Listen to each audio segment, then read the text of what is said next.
So we're just waiting for the city council meeting to start, and we have some special guests here from the media. So we have residents today, Hartford residents,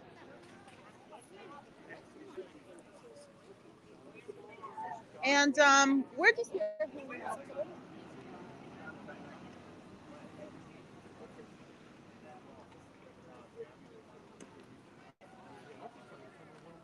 They're probably just gonna. Josh never came back, so Josh must have went inside. I bet we might have to go into the side because I don't think they're gonna open the front. Let's find They're out. supposed to start in 10 minutes.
Odd.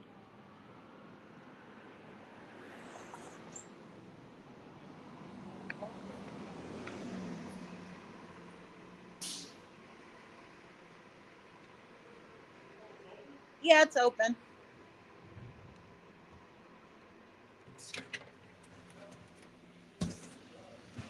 Wait.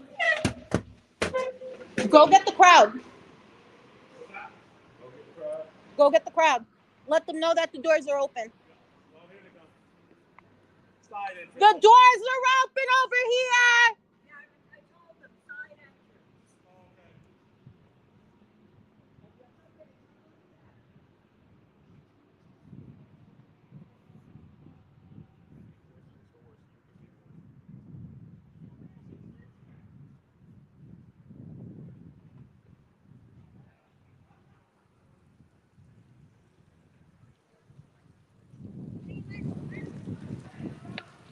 La puerta está abierta ya. Esta puerta está abierta aquí, por el lado.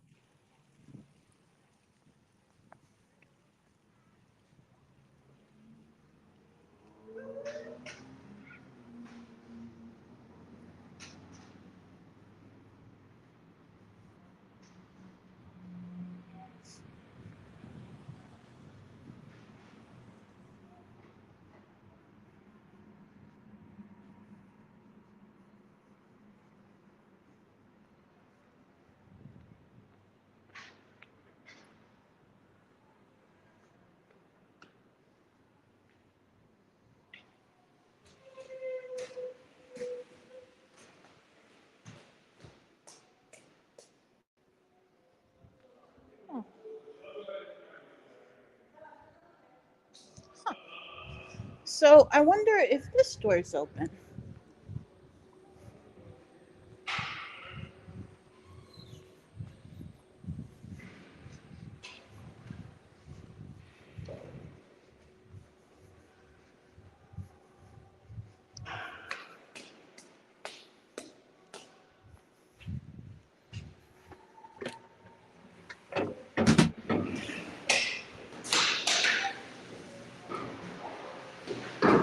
Huh.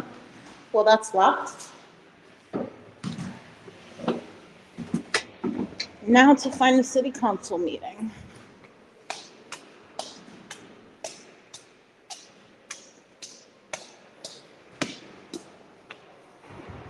Wait, it's upstairs, isn't it?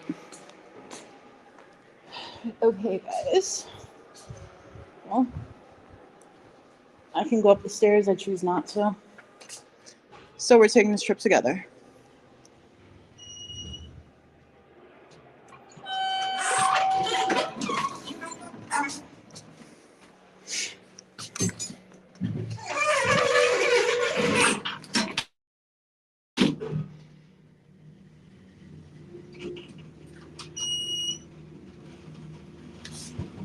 it 2?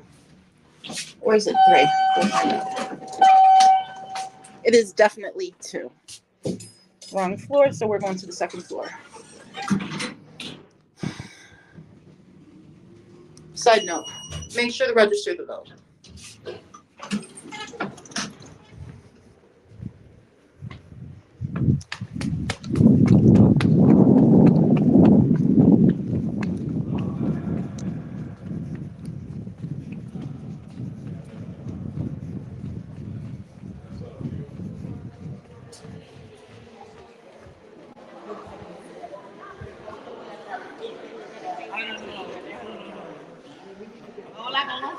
Bien, ¿y tú? Keep thinking I'm sorry. So,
While we wait,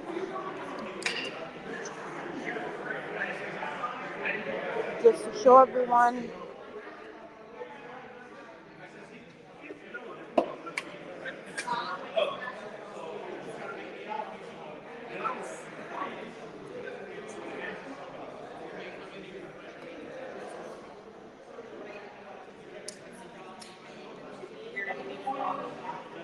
for his birthday.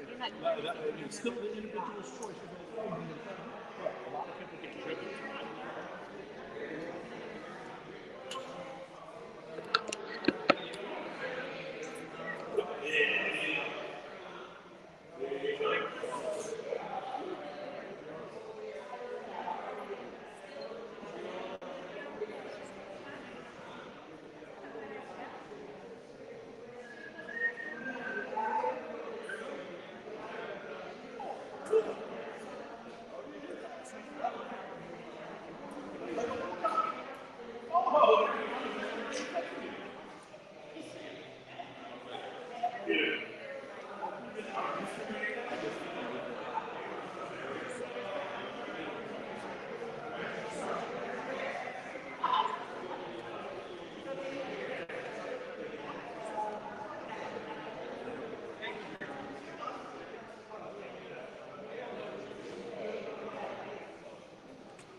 Estamos bien, viste, para la fiesta, estamos en la fiesta.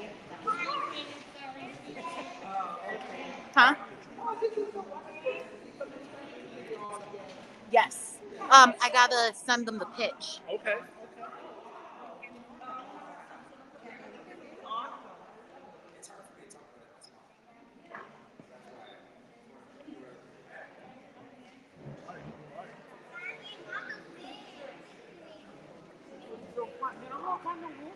Pero esta es Denise.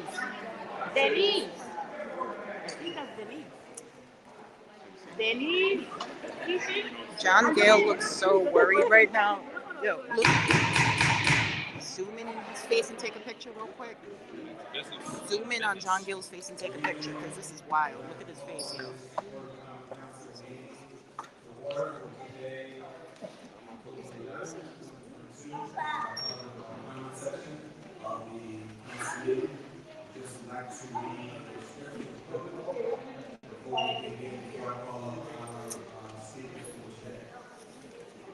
Each person who wishes to address the council or committee thereof shall hold recognition by the presiding officer, give his or her name, address, and he or she represents a group. In addition, you shall state for the record the name of said group or organization, and shall limit his or her remarks to 3 minutes. This meeting is being recorded and broadcast by Public TV, and it can be viewed on Facebook, YouTube, hdatv.org, and on channel 96 or Comcast and channel 6032 or 42. We have a long list of speakers who have signed up to address the council. And what I'm going to do, we're going to call all in-person people first who signed up. And also, too, we would like to suggest that if there is an individuals representing a group of people, if you all, if you do choose to come up together as a group to address the council when you are called. And I'm going to start by calling first Emily Lugo.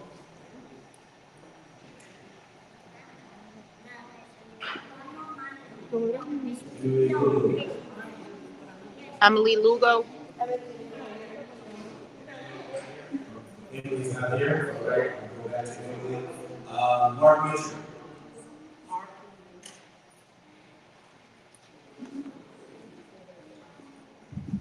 Good evening, I'm Dr. Mark Mitchell. I was previously the Director of Health in the 1990s here in the city of Hartford. I was also the founder and president of the Connecticut Coalition for Environmental Justice.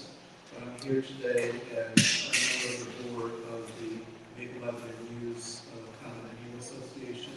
I live on 140 Maple Avenue in Hartford.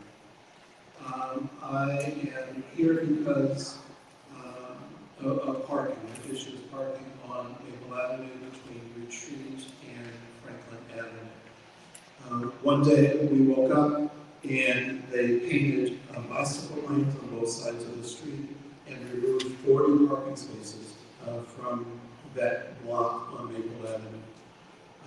There was no notice about it. There was no opportunity for input on that.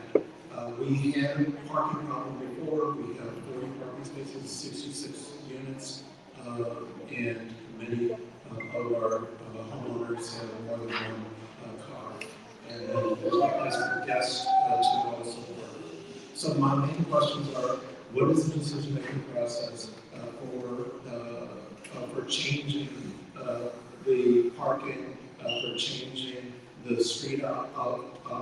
You know, I'm an environmentalist. I believe that there should be bicycle lanes, but I believe that there's enough room for both bicycle lanes and parking. They don't have to remove 40 parking spaces on Maple Avenue. And I want to know, I've been meeting with some of the officials that eventually got through, and nobody's been able to tell me what the process was or what the process is for deciding how parking, how streets are changed, how they decide to remove parking, and what the public process is for having input into the street designs in Hartford.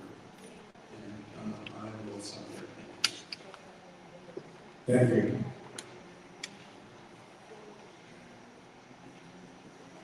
Next, Tom Flora. Good evening, my name is Tom Sklar. I live in 8 Showcase Place. First, let me say it's great to see you all in person again, and I'm very thankful that you all made it through the pandemic.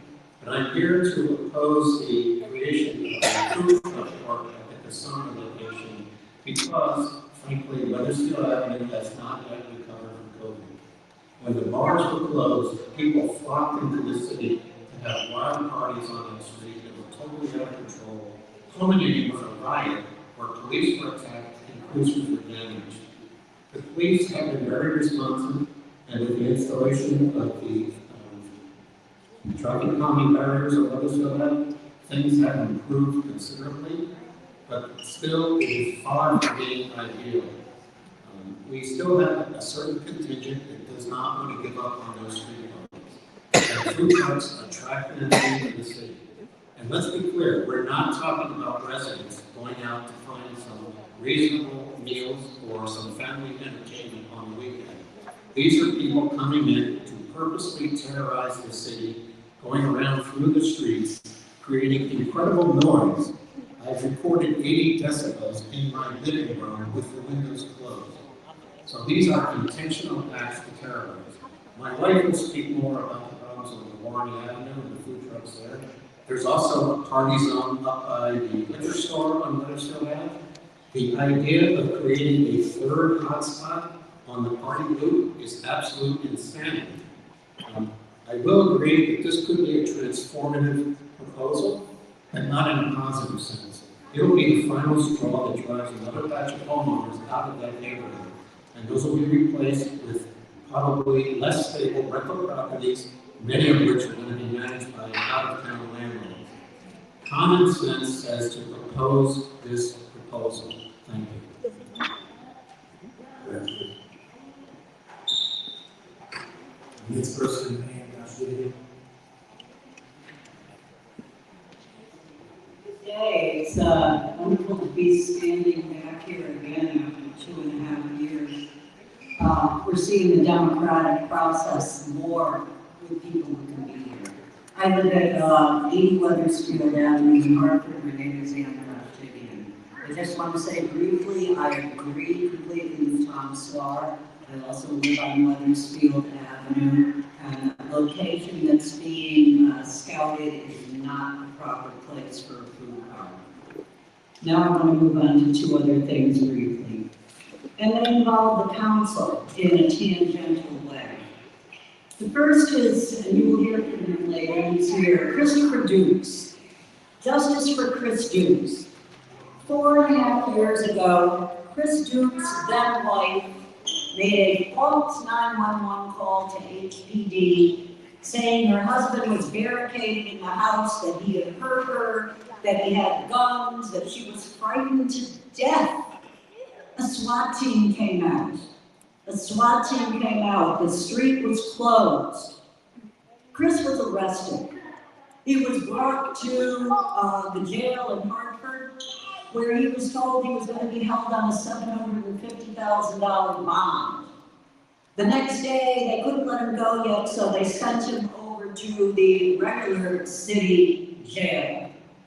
Shortly after all this happened, he lost his job at Central Connecticut State University that he had had for more than 2 decades, where he was a beloved, trusted figure who did marvelous work, according to testimony from staff, fellow employees, and students who were there.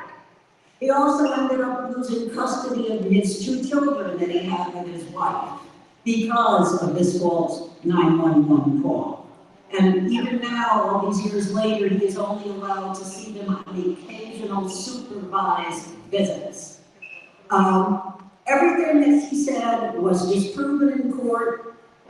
Her 911 call was false. He didn't do any of the things that he said he could do, he had done.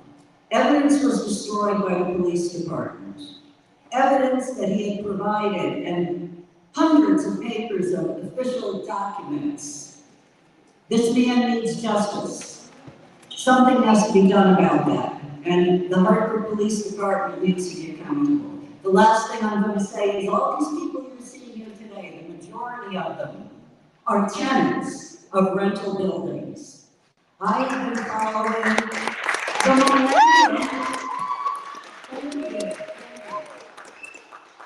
the Millennium at 50 Morgan Street, a 50-year-old former hotel that was bought by Hartford's best buddy, the Shelbourne Group. Whoa! In fact, we're going to name this town Shelbourneville.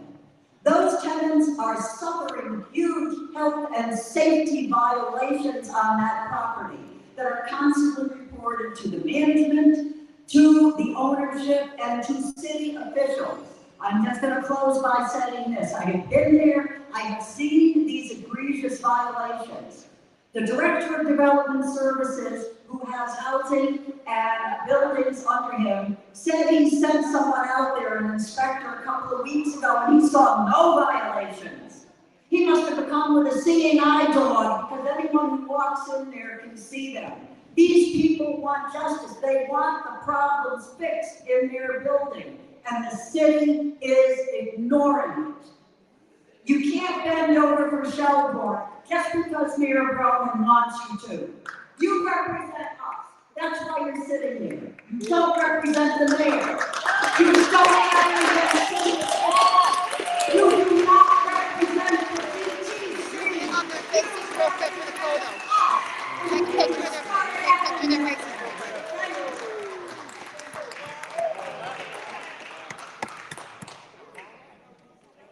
Next up.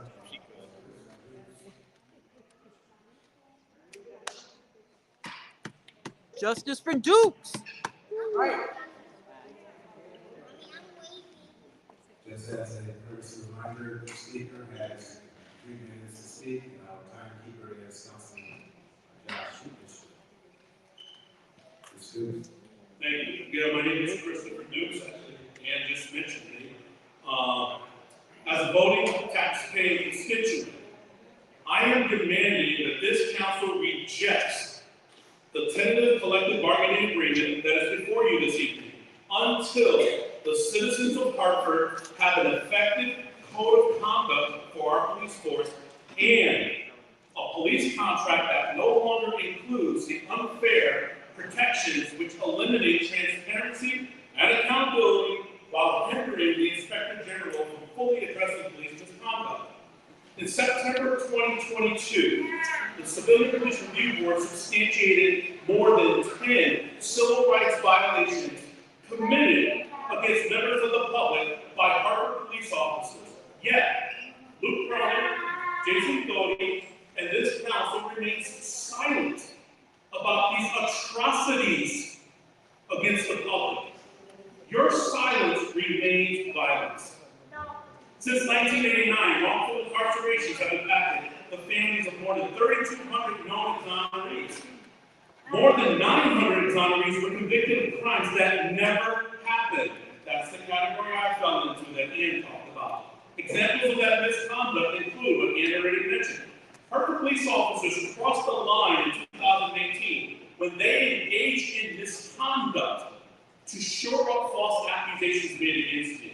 Upon my exoneration in 2019, the prosecutor protected herself, the lying accuser, and the corrupt police officers involved, including Detectives Donovan Thorpe and Michael Hesselton, both remain on the job today. By dropping all charges against me before the trial could expose their wrongdoings. Another example of behavior, Randy Potts paralyzed the police custody. It's just another example of how the police are not able to police themselves, and the city cannot take corrective action because of these unfair contract protections. After months of this council receiving quality recommendations from citizens and organizations, including the Greater Hartford African American Alliance, this council now bears the responsibility of rejecting or approving the tentative agreement to the city of this union. I vehemently advise you to reject yet another contract that does not protect the people of Hartford from police misconduct. In closing, now is the time for this council to act responsibly and not dismissively towards the known recommendations and my demands I made here tonight. The people of Hartford will surely judge your representation, and we will gladly replace you with independent thinkers who refuse to enable police misconduct and not turn a blind eye when our civil rights are blatantly violated by Hartford police officers.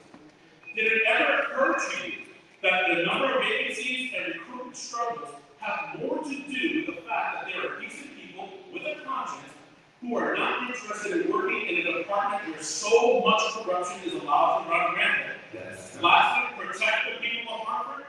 Be a part of the solution and not the pollution. Reject this tentative agreement now. I am Christopher Dukes, and I approve this message. Thank you.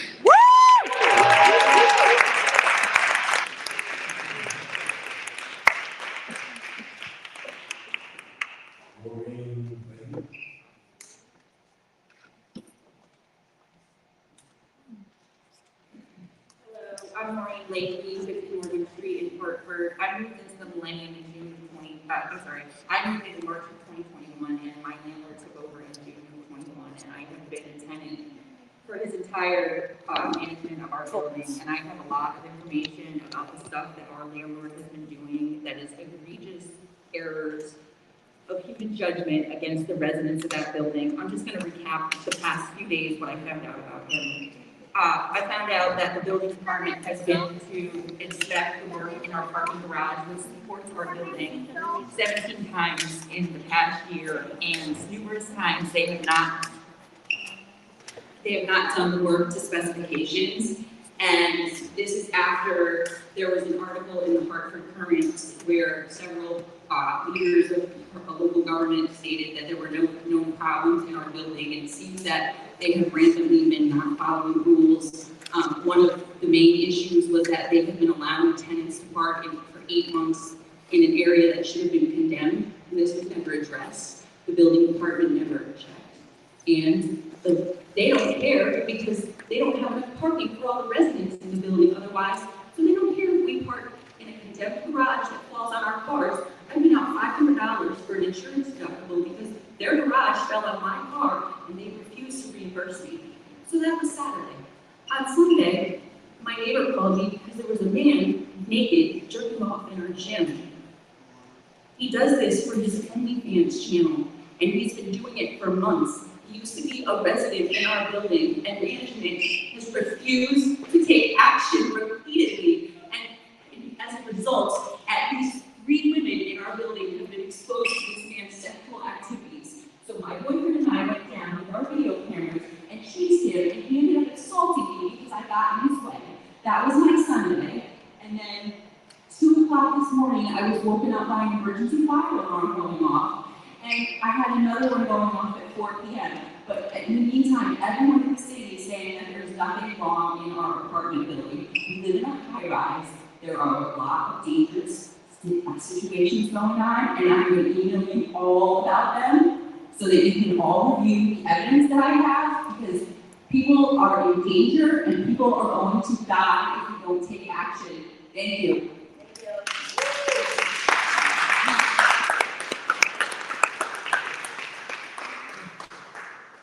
Thank you. Gina Ruffin. Gina Ruffin. Yes. How do I get my name on that list? I don't know. Gina Ruffin.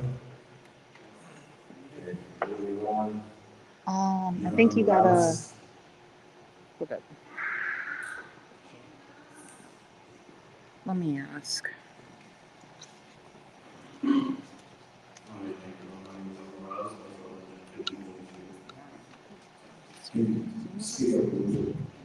Also, a resident at 50 Middle Street as well. I'm going to just have someone like he trying to remember 2021 actually. It was actually supposed to be a reward to myself and promotion from the field of work. I want to get a better apartment closer to my job. It was a really exciting day. I came in with the new trees and it was a really good day. So I was renting parking, gym, all these amenities, a pool, a laundry facility that's faulty, all these things that are granted to all of us as tenants are only partially or unavailable at all. The parking garage is dilapidated, as you see on the parking that we moved all over, that was not moved in the next couple of days. You can catch pictures of it in the front as well, along with where lady out and even before evidence as well. Okay. All my claims are provided instead of actively repairing the amount of time that we've been waiting on completed the building, which is a little over a year. We'll just simply close out 25% of the available parking for over 100 residents now, a quarter of the garage, right, for us to use. And whoever misses out, and we just got to park across the street on the highway. The gym is molding instead of actively getting rebuilt up and cleaned up. Instead, they plastered and painted over, which I have evidence of as well. The housing inspectors were called to come investigate this thoroughly, and they were said it was deemed not a threat, no hazard, found no whole time. He said the same thing about the pool. Pool, man, nobody uses it. It's chipping, lead paint, not cleaned regularly. We complain about this to all housing inspectors, all authorities involved that we've been redirected to ping pong back and forth all throughout the union, because now we're going to establish 10 unions at this point in time. And as I see right now, that's the only form of security we have. Last night we had an alarm going off 2 o'clock in the morning. Fire department still to this day has not shown up. Damn. How? In the middle of the night. Probably not didn't even walk over from his apartment because he lives. Because he lives like not that far from me. He could have walked over and dealt with the situation, but no, we were left in the dark and to deal with a doomsday sounding alarm throughout the building. And this is repeated. This has been happening since I moved in. And nothing is done about it. We were told to reach out to officials about it. We were told to reach out to the fire marshal. We reach out, our ward, and are evaded by faulty inspections. Why are we subject to this? Why are we still even paying rent to these people? And we don't even have access to all the things we're advertised. It doesn't make sense. All we have is a roof over our head that can dilapidate at any point. Does that make sense? So like I said, I'll be forwarding you on remaining. I'm sure you should receive some sort of evidence as well from the rest of the remaining tenants. Thank you.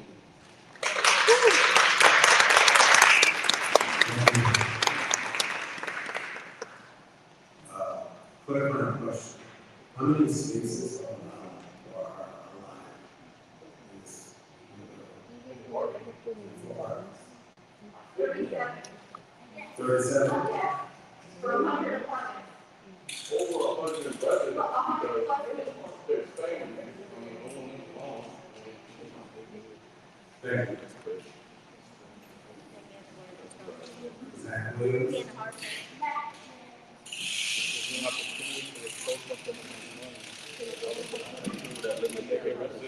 How's everyone doing tonight? My name is Zach Williams. I live at the Millennium, 50 Morgan Street. I have a huge mechanical background, whether it's my career or hobbies, work with HVAC, plumbing, working on computers, you name it, cars. But it doesn't take some of my technical knowledge to see a lot of the things that Shelburne has been putting us in danger with when it comes to the technical stuff. We look at, say, right next to our laundry room, we have high voltage 40 volt electrical conduit hanging on the ceiling, suspectedly live. That was like that for months.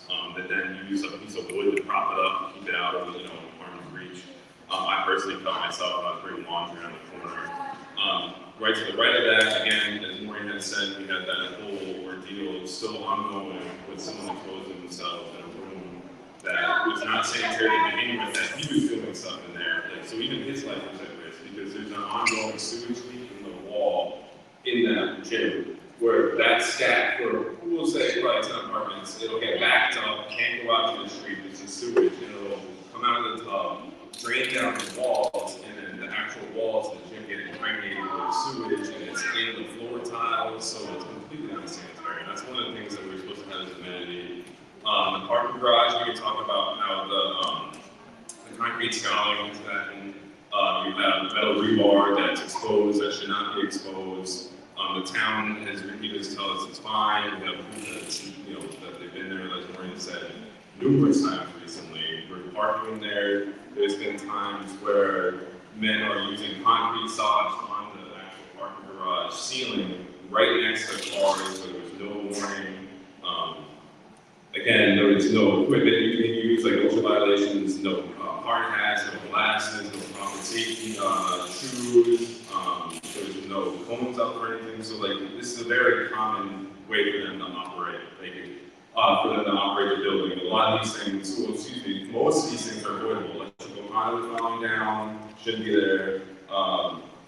Cars getting damaged by constant construction, not following proper code when rebuilding. These are just a few small things. Even stuff like we have or lose heat because the building uses too much power because they have really inefficient heating units. And we don't even have the new apartments online yet. What's going to happen with the new apartments online? This is just the tip of the iceberg when it comes to technical stuff. I can go all day. Like our security gates are held in by at least a 1x3, which is pretty much just like a deck of cards. So people just go up it when they want to get their drugs. So people sell in the building, they just break down the gate, they come in, and then it's like that for 3 days. They break out another piece of wood and just put it back together. It's a joke. Everything here is crazy. People prop open doors. I don't know where to go. But all these things are avoidable. I don't know what to say. It's criminal negligence. That's what I would say. Thank you.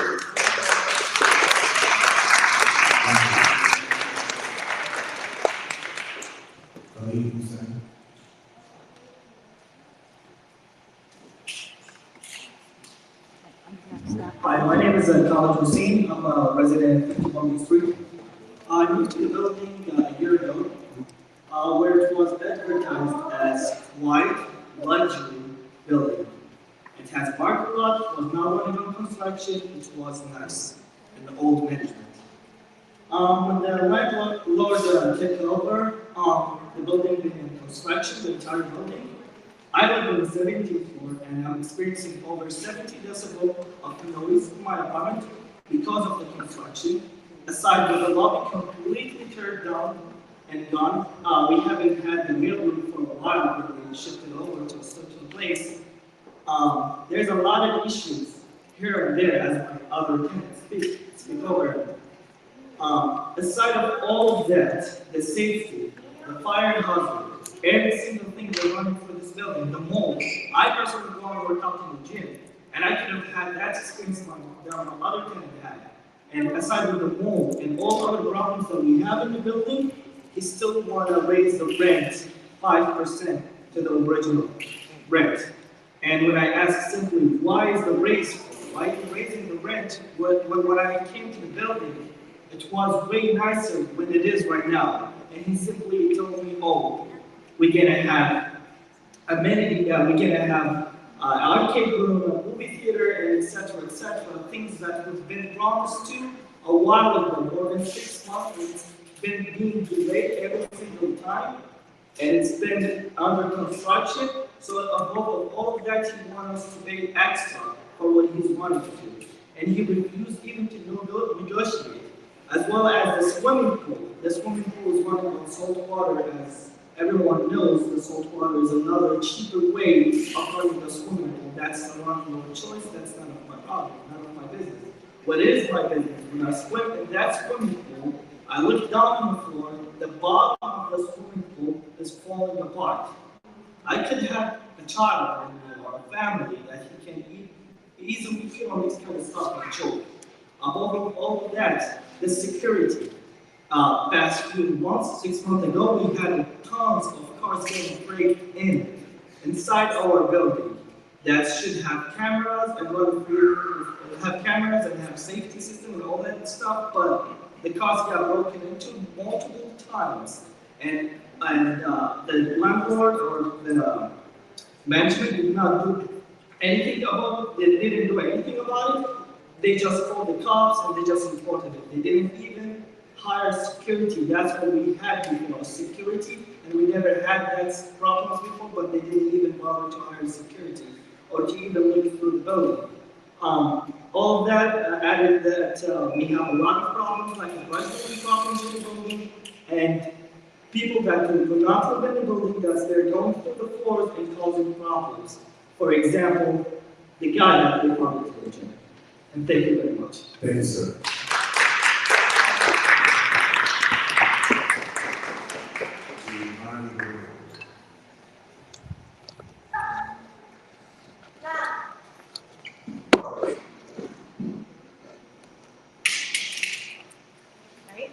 So I'm taking your place. My name is Mary with the Alliance Son. And my 3 minutes on the start. Right now? Okay. So April 1st, 2021, protesters dropped off packages at the homes of Luke Roman, Ned Lamont, at City Hall, and I believe the governor's department spot at the Capitol, which resulted in the arrest of 2 of my friends. And this was a housing protest. And in response, the city promised to hire additional housing inspectors. They created a like a director or something like that. And you know, they were touting this new licensing program for landlords. We were supposed to move from a complaint-based system to one that regularly inspects, because Hartford is, you know, famous for its slumlords. And as of yet, we had an unambitious goal of, I believe about 12 inspectors, which still hasn't been met. And I just don't see the city doing enough. While there are renters, and I applaud them, from the high-rise that you are going to pay attention to because of the media coverage, the majority of the city is black and brown, probably at home with their kids, don't have time to be here, and who's going to advocate for them?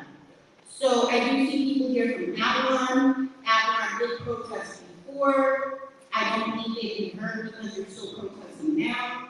And I think that the city does need to step up and keep their promises, because I don't know if this new lifeguard thing was just to shut people up from protesting, but I believe that the response has been very underwhelming, and something more needs to be done. Not just creating new positions, but actually filling these roles and continuing to hire and inspect these buildings.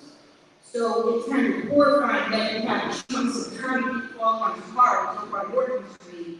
And what was it, like 2 weeks ago, something like that, but they said that, you know, everything was fine. 1 minute left? Yes. Also, I'd like to know what's going to be done about the case of Chris Hughes. I know you guys can answer me directly, but he was exonerated by DNA evidence, and then the evidence was subsequently destroyed once he was exonerated. I do believe that city officials need to step up and take a look into this. So the media was very happy to sit there and make Monty a villain, and that you guys haven't been as loud now for his exoneration. So I think it's time that we change that. Thank you.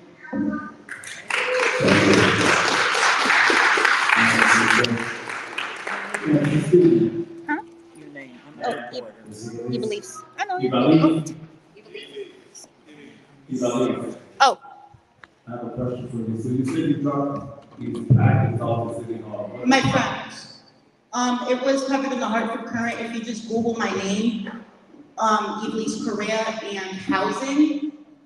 My friends dropped off the packages on April 1st of 2021. Here at City Hall. Yeah, one at City Hall, one at Luke Roman's house, one at Ned Lamont's house, or the governor's mansion, and the other one over at the Capitol. Can you share that package again with us? It was resembling a body bag, and the body bag on it had a sign that said, evictions are killing people, and what was the other one? Mold kills people, because we do have a disproportionate amount of, I believe we top asthma rates. Okay.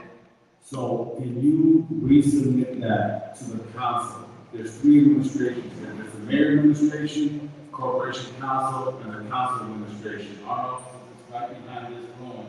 In the corner, so if you can share that with us, because I don't believe any of us received that. Really? The package was right there in front of City Hall. We dropped it off April 1st, 2021. I mean, I wasn't there, but. Okay, thank you. But yeah, I have no problem. It was simply just a body bag with a sign on it that said evictions kill and fixed housing conditions, something like that. So I don't know if you want us to make another body bag and drop it off at your door.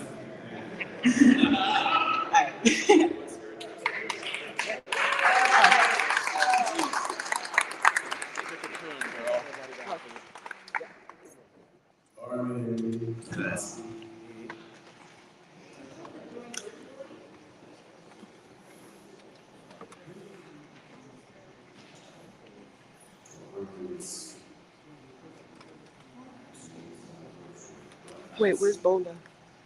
Is Bola gonna talk? Steph Rosa.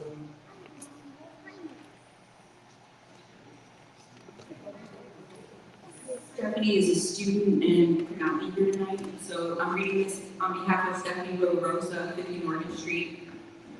Hello, my name is Stephanie Rosa. I've been a tenant at the Millennium since May 2021. Unfortunately, I did not be in attendance today because I'm also a law student at UConn Law. I chose the Millennium primarily because of its proximity to campus, its decent price point, and my apartment itself is good for a law student. Unfortunately, the former management company informed me the day after I moved in that Shelburne Alexa was going to be taking over the building.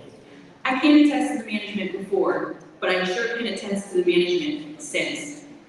Since living here, I have experienced cars getting broken into, windows smashed, and catalytic converters being stolen from people's cars. Myself and others have experienced sexual harassment in common area facilities. In fact, this individual has since been evicted, but has managed to continually sexually harass tenants by sneaking into the building unbeknownst to management. Our building is constantly left unsecured. There have been safety measures implemented, but they are insufficient as they can easily be bypassed. Management has been put on notice of all this for months, and yet we are still left with non-functional security cameras, an unsecure building, and a constant threat to tenant safety. Why should I keep asking the people who are supposed to be managing my home to make it safe? I've asked them. Their words tell me they care, but their actions show me that all they care about is their own profits. Time and time again, Excel and Shelburne has demonstrated to their tenants that they do not care about our safety or well-being. And to everyone who is in attendance in this room today, she has a message for you. Thank you all for being here and for standing up for us all. Your work does not go unnoticed, and banded together, we can make a difference for all tenants in Hartford. Thank you. Woo!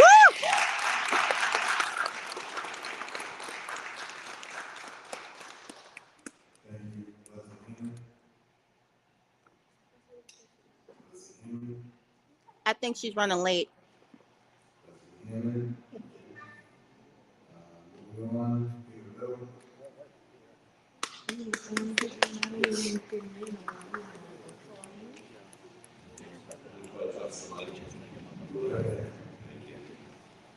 evening, all. I'm Peter Little. Some of you know me as the outside agitator from Bloomfield. By the way, a label I'm happy to wear, honored and proud to wear. I'm co-chair of the Greater Hartford African American Alliance's Accountability Now Committee. Good to see some members here, including on the dais. Forgive me for the prepared notes. Don't want to forget anything. I want to start by thanking Common Council, or should I say, those members who are poised this evening to approve the police union contract. For 6 months now, the Alliance has advocated that this council do a deep dive on the contract to provide citizens of Hartford not with a vote at the negotiating table, but a voice. We had sit-downs with council leadership and with the co-chairs of Quality of Life and Public Safety Committee to make our case. And in July, we were happy to learn that council members Mitchum and Hercules brought forward a resolution calling on council to provide a forum for public input into the process. In August, though, we were dismayed to watch members of the Louis Committee and Deputy Corporation Counsel Lombardi trying to shut down community input into this process. We watched as Attorney Lombardi advised the council members present, some of whom were here, 3 times that negotiations were at an impasse, that the contract would soon be in arbitration, and that there was no cause for sharing information with the public. In the end, the Louis Committee voted unanimously to dedicate its September meeting to a robust discussion of the contract, at which any council member could ask Corporation Counsel detailed questions about the city's priorities in the arbitration stage. What did the city and the Corporation Counsel do? They threw the car into reverse. They hastily renegotiated the contract. They canceled the September Louis meeting, and they avoided public scrutiny. And that brings us to tonight. Rather than implementing alternatives to the many problematic provisions that impede accountability at the HPD, the mayor and the council leadership are poised to ram through a contract that has bargained away accountability. The city has secretly produced a contract that once again gives misconduct offenders a pass. I'm guessing many council members, most of you perhaps, the elected officials charged with overseeing this contract, after all, it governs nearly $50 million of city funds, the second largest budgetary item, that you haven't even read it. So why am I thanking you and City Hall and Corporation Council tonight? Because these maneuvers have sharpened our focus and crystallized our thinking. Dear council members, particularly anyone who aspires to higher office in Hartford politics, hell hath no fury like a community ignored. Do you want to be remembered as the council that looked the other way while the city decided not to act on the double standard of justice that's enshrined in this so-called new contract?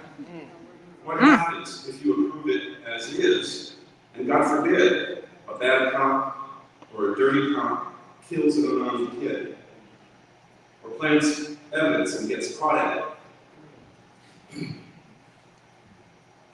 What if the contract's retrograde provisions give that officer a pass? That family's going to sue the city for all it can. And frankly, it'll be on you, the council members who vote for this contract, who failed in your duty to even look at it. Just tonight, at the end of this meeting, there's another executive session to approve a plaintiff's payout. How many hundreds of thousands of dollars, or is it millions this year, are the taxpayers shelling out? And how much does it cost the city to defend these lawsuits, to pay for Corporation Counsel staff, the CPRB, Internal Affairs, the Dysfunctional Police Accountability Review Board? How much does it cost? We're going to find out. We're going to publish that widely.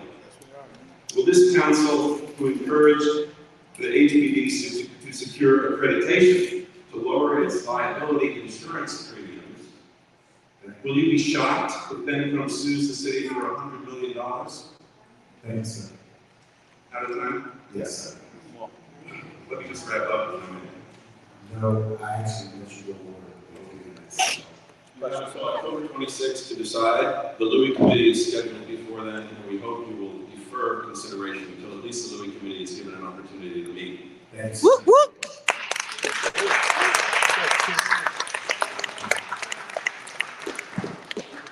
Everybody forgot.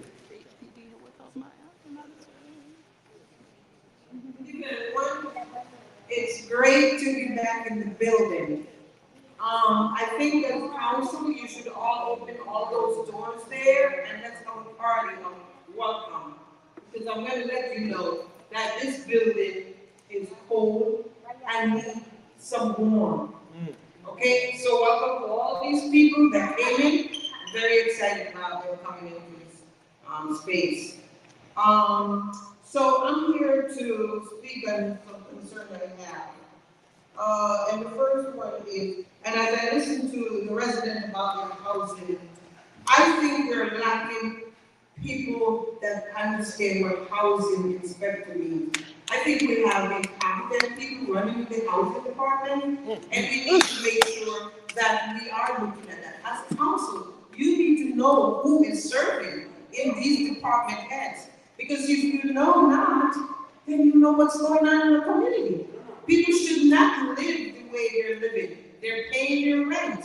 They need to have a decent place to live. And I thought that Morgan Street garage was all closed down because it was contaminated and falling down. So I'm surprised to hear that people are in there. So that's one of my concerns. We need to have competent people that works in our city, okay? So we won't have all these issues that we have to deal with. So I am here to talk about Resolution 7.1 about removing recreation from parks, from public works. I think recreation has gotten lost in public works because, again, it goes back to funding. I know we wanted, years ago, we wanted to put them together. However, it hasn't worked. We've lost our kids. They don't have programs because no one is understanding and wants to make sure that our kids have an organized program. Any other town. And it's not a lack of money. We do have the money. It doesn't matter. You need competent people again to run a department. Okay? So I think it's really important. You know, I'm not sure how you all think about it. You know, as a community person that's out there and hearing some of the things happening, I see all our park rec program or rec programs. They're just disenfranchised, okay? We need organized program for our young people. All right, so I'm hoping that we can seriously look at this and move forward and make it better for our kids. And then another concern I have is, I'm not sure how many people are sleeping in this city, but the point is, all of a sudden we have a lot of vacant stores opening in our community, and I want to know what's that all about. When they would develop their service, don't somebody down there say, well, you know, I don't think we need any more vaping store in our city. All right? We are encouraging our children to smoke all different kinds of garbage. All right? So I'm hoping that not right now, I'm having an issue with someone building next to our senior center and want to do a vaping store. Well, I have a problem with that. And I'm hoping somebody will say enough is enough in this city about vaping. All right? And so I'm being rushed off, so I will tell you the other one. Okay? Again, one quick thing. Oh, Hartford High football team. We've just finished a 2-point change money bill dollar for doing that football field.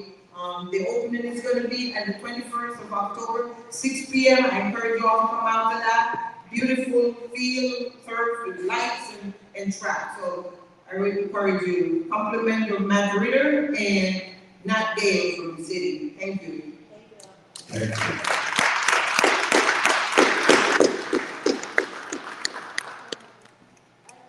David,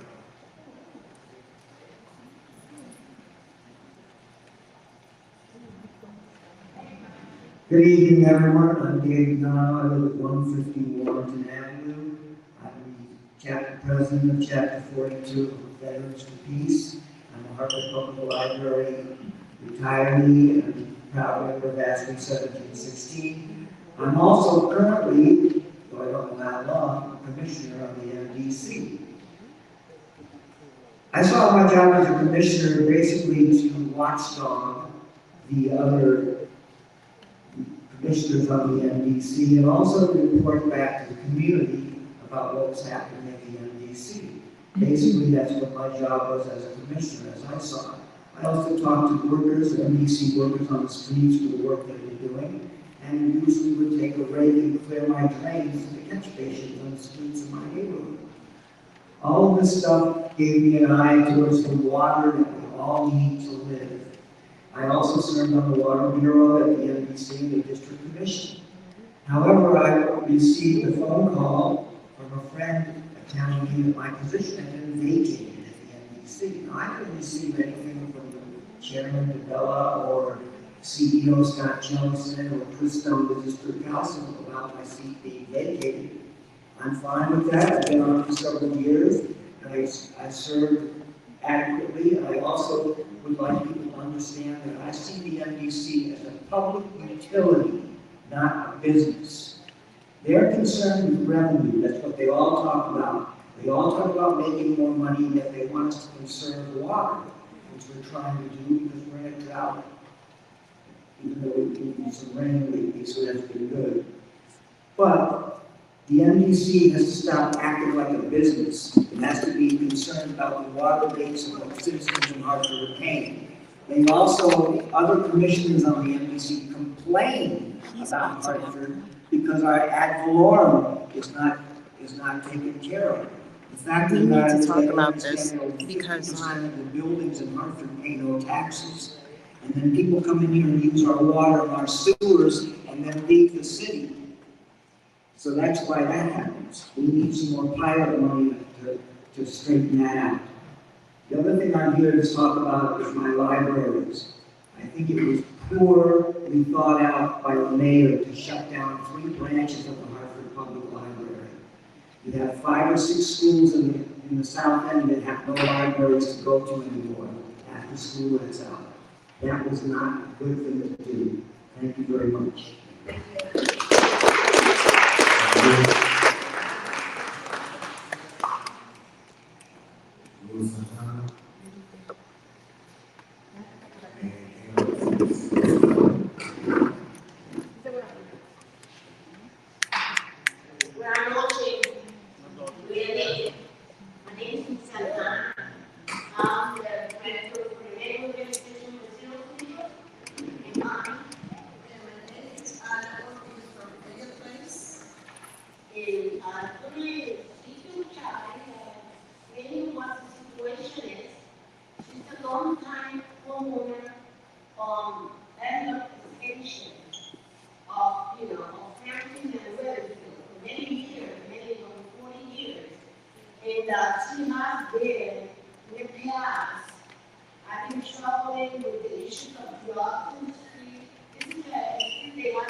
And, we have other issues like Anna, we also have a young, single, mother that sits in a wheelchair, and I had to deal with her problem with DCS because they call DCS on her because she's a new parent, and it was a kid in child, and it was in the college, and I had to come and get with it and DCS, physical, the child was sick and she didn't use him a lot of school.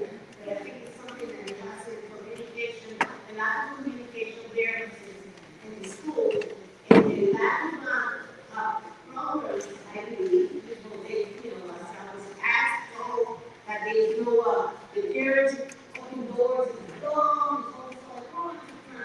to help people who have disabilities is hard to get. They understand that I'm speaking for other people already, if you don't mind.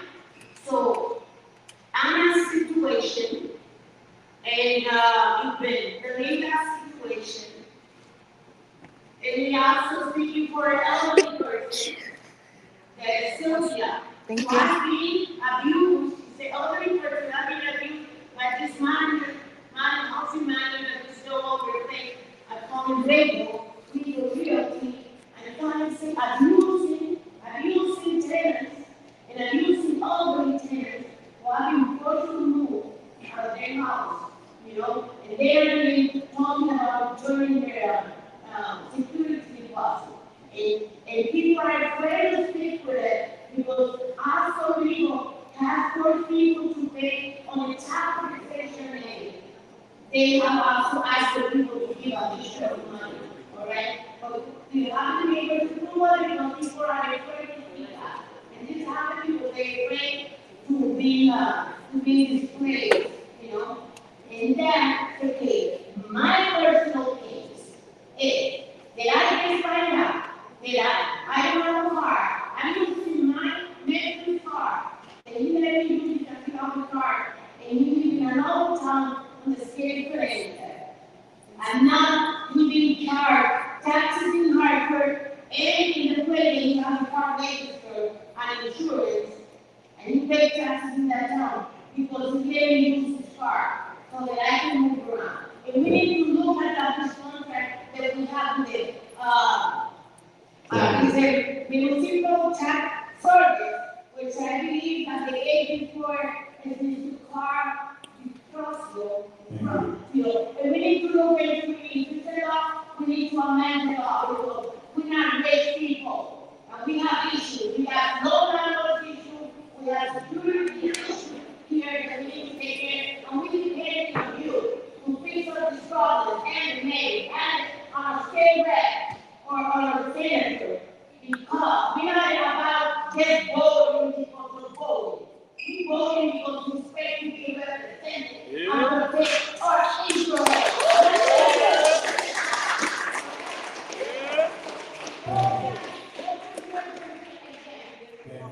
We need to take care of this business. Thank you.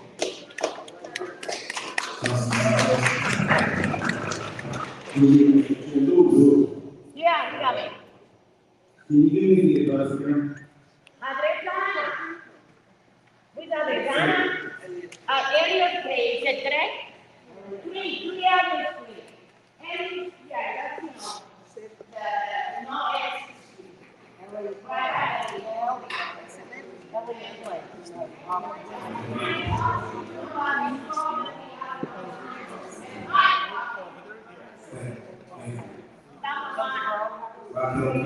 Keep in touch. We gotta get together if we're gonna get anything done because we cannot depend on politicians to fix our problems.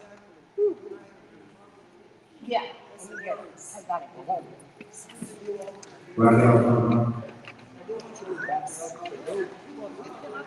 Thank you. I thought you said nothing at the time. Good evening, everyone, and I'm so happy to be here again. I think we're sort of we considered it not too often an in-person meeting. I'm not happy about that, and other people are not happy about that. You guys use the pandemic excuse. I work in the schools. I go in person every day in the Atlas schools. And so, you know, I get my more attention to the public because we're the taxpayers and we're the voters. Since I see a lot of people about, you know, complaining about, what do they call this kind of, vendors, that they not taking care of, and you guys are gonna take care of that because they are mostly from out of state. And you know, I have pictures over here. It's a community effort. Several people came to me. I visited their home, and it's awful. They have mildew. The house is deplorable. I wrote an email to the mayor and to Thea, and Tia talked to Janice, and Janice never came forward, and the poor lady doesn't want to call her because she doesn't speak English. And she said, well, she has to call them herself. And that's not very nice, and this was in July. And there is a lot of tenants that are suffering. The other thing is they increase it to about $200, $300 because you guys, you know, increase our taxes for $2,000, $700, $100, and you guys are sitting down here, all the politicians. And you know what? The water went up, the gas is up, food is up, everything is up. How do you think they're going to manage this? These people don't have any more money. You cannot raise the rent by $200. You guys need to do some kind of a ordinance about that. Ordinance, you're supposed to put some ordinance about MPC and all the other companies. Why don't they have regulation with us? You know, we have to go someplace else. If they're not doing anything about it, that's not fair. The other thing that I'm unhappy is the schools. They don't have enough teachers. They quit it. Oh, it's like they closed the school 1 week, one of the school because they don't have teachers. And now, I had to have bachelor's degree to be hired as a substitute teacher. Now they are so desperate that they hire me in a high school diploma. This is in Hartford, Connecticut. So our children are going to have substandard education. Is that fair? You guys need to look into it. Okay, so I talk about the taxes, I talk about the schools. Now, there's another thing that I want to talk about. Small businesses are not supported in downtown Hartford. They are targeting tickets like you don't believe. You need to give them a break. The small businesses are trying to survive. You know, and it's abusive for that committee to start targeting and going, you know, and going after the price. They complain to me. It says, Raquel, I'm going to move to Cromwell. I'm going to go here. I'm going to close my business here in downtown. For example, Salute. I don't want them to leave. We want them to come and consume here. So you guys need to do something about that. And you know they write and they say, you're not here to be politicians and look out for your friends and look out for yourself or hire your friends. You're here to listen to the community. The southern of Hartford, the deplorable prostitution and you know, Franklin Avenue, dirt like you don't believe, crimes, and it's nothing is done. And I'm going to say something about the Hartford Police Department. Thank you. There might be somebody, some police officers that are not following, but not everyone. I think they are doing a good job. I have to say that. You know, because they are really working hard. And if they target somebody, they will say, what are you discriminating against? So I have to defend some police officers. It's not everyone. That's all I have to say. Good night.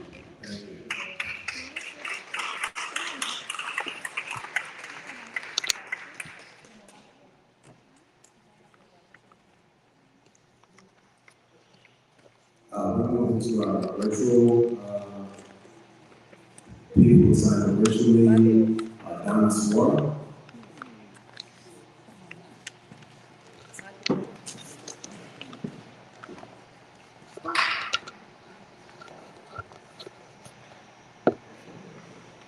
Hi, sorry, you know how it is. Click, click, click. Good evening, everyone. Don Squire at 8 Schultz's Place. I'm opposed to a food truck park at Casonas on Weathersfield Avenue.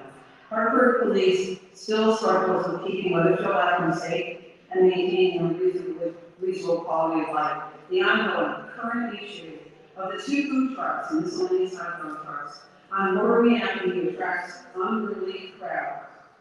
These visitors are not interested in the park, but choose to race down Watermead, Ledger, Elliott East on Weathersfield Avenue down the ground, stopping at the liquor store, making their way on Brown, from north on Franklin Ave, and then make a right onto Schultz's Place to return to Watermead to regroup. The food trucks are in compliance with city statutes. They do shut down at midnight, but the partying and the circuit riders continue until after 2 a.m. They are drunk, loud, and the quantity of litter is disgusting. DPW crews and Cole Park Foundation's lovely cleanups cannot keep up. When an emergency call comes in, the HPD must leave, and the madness intensifies until they return. Why are the food trucks the issue? Well, I guess they just signal party to this crowd. On a typical Friday, Saturday, and Sunday night, there are about 100 motorcycles and cars on Waterloo, and an equal number on Ledger. The party starts between 3 and 5 p.m. The noise from the loud exhaust systems, driving engines, music blasting is unbearable to those who live along this favorite route. South of Hartford, Weathersfield is starting to have these very same issues. We do not want to attract them back to Weathersfield Avenue. It is an easy on and off highway. Specifically about the Summer location, there has been no outreach to this community. I was told that March NRC approved one on Maple Ave, but that location didn't work out. Because Summit is not in March NRC. It is in the South End NRC. Residents who live on Standish Street will be impacted by the noise, litter, and loss of sleep as well, and will lose their parking. It is a residential area. CVS is across the street from Casonas on Weathersfield Avenue. Many will want to park in it, but it's going to cause an issue to this well-established business. They have signed up about illegal parking and will tell anyone not using the business. A new bank is supposed to go into the building next to it. They will not be pleased about the lot being used by another business across the street. There will be financial hardship placed on the city. During the pandemic, it cost a lot of money to have officers be there overnight. Police officers were injured. We all remember when Officer Barry got hit on the head by a propane tank on Franklin Ave. Police cruisers were damaged. A prime piece of commercial real estate will be owned by yet another nonprofit. They will not pay government taxes, and they will be using a lot of tax dollars. Even if they're told they need to pay for the police, it still will create a drain on the police force. I recommend moving the food truck park to another location, maybe Reserve Road or the regional market. It needs to be away from residential areas, and the hours of operation would not interfere with the market. I am in favor of 7.1 regarding the parks and recreation. I think it'd be very good to do a study. Thank you. Thank you. Yes, sir. I am informed that there are people here who were signed up and saying they were going over to the virtual, but my understanding is there's folks who were signed up who were in the room. So according to the list that's provided for me from the office staff, it listed as virtual, but I was just indicating that there's most more here. So with that being said, I'm going to call all the Tenants union that signed up to the podium.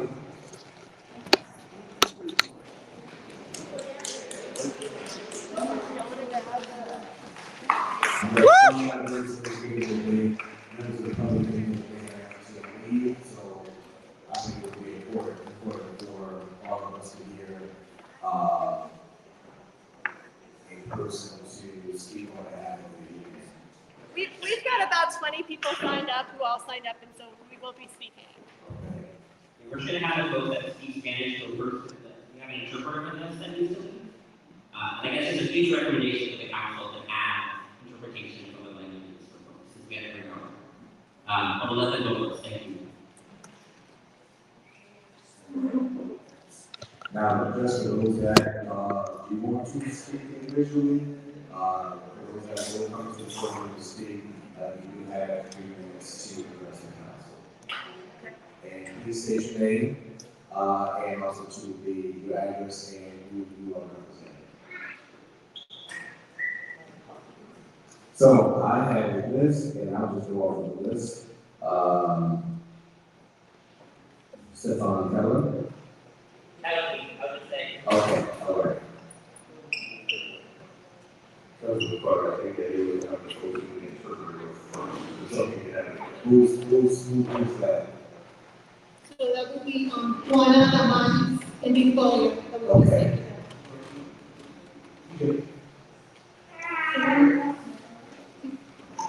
Somos miembros de la Unión de Vecinos Unidos de la Guardia Nacional. We are members of the Union, United Neighbors on Watersfield Avenue. Nos hacemos presentes para demandar públicamente que nuestras autoridades municipales han sido negligentes con todos nosotros durante bastante tiempo. We are here publicly to demand and say that the city authority has been neglecting us for quite some time. Para los miembros de nuestra unión ha sido un largo camino tratando de buscar justicia de vivienda para que nadie le robe el techo a nuestros hijos y podamos vivir con dignidad, tranquilidad y que nuestras familias no sufran la carencia de justicia. For the members of our union, it's been a long road trying to seek justice, trying to keep a roof over the head of our children, so that no one steals from them tranquility and dignity from our families who are suffering injustice, lack of justice.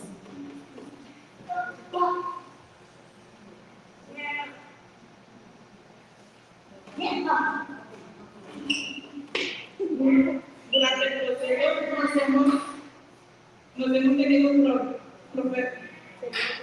enfrentar muchas barreras. Una de ellas es una ausente de justicia lingüística.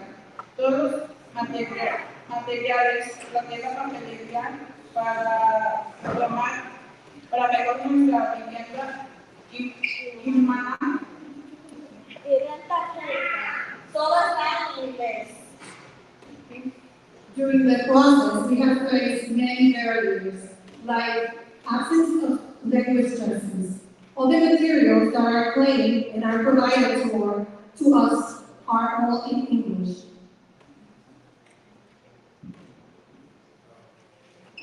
No contamos con interpretación para comunicarnos con los inspectores de la ciudad. We don't have any interpreters to communicate with the city inspectors. Necesitamos más inspectores que multen a los propietarios en la mayoría medida posible por todas las violaciones del código tan pronto el arrendador no cumpla en fecha límite. We do need inspectors to put fines on the landlords who are not meeting deadlines as soon as possible. Esto más no sugiere que Marco es una ciudad multilingüística y que no lo saben. Deberían salir a visitar nuestros barrios y nuestros edificios para ver quiénes representan. Como vive la gente de clase trabajadora de Hartford. And also, they're not recognizing that Hartford is a multilingual culture community, and they are not recognizing this. They should see how we live, the working class in Hartford. Los miembros de nuestra unión hemos sufrido toda clase de represalias por un nuevo inversionista en la ciudad que impunemente lo único que le importa es explotar, desplazar a los vecinos de Hartford. Our union members have suffered all kinds of retaliation from new investors, they're being become by a new investor in the city of Hartford. That they've been doing a lot of exploitation to our neighbors in Hartford. 1 minute. Sin embargo, muchas de las personas en el gobierno están escuchando al pueblo, están escuchando y aceptando que estos nuevos inversionistas abusen, encajen y dinamucen a la comunidad que representan. And yet, our city representatives are not listening to us.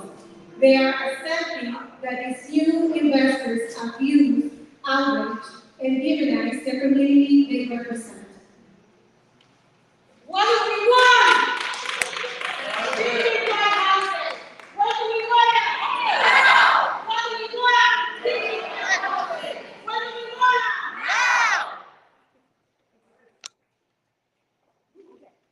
Housing justice, baby.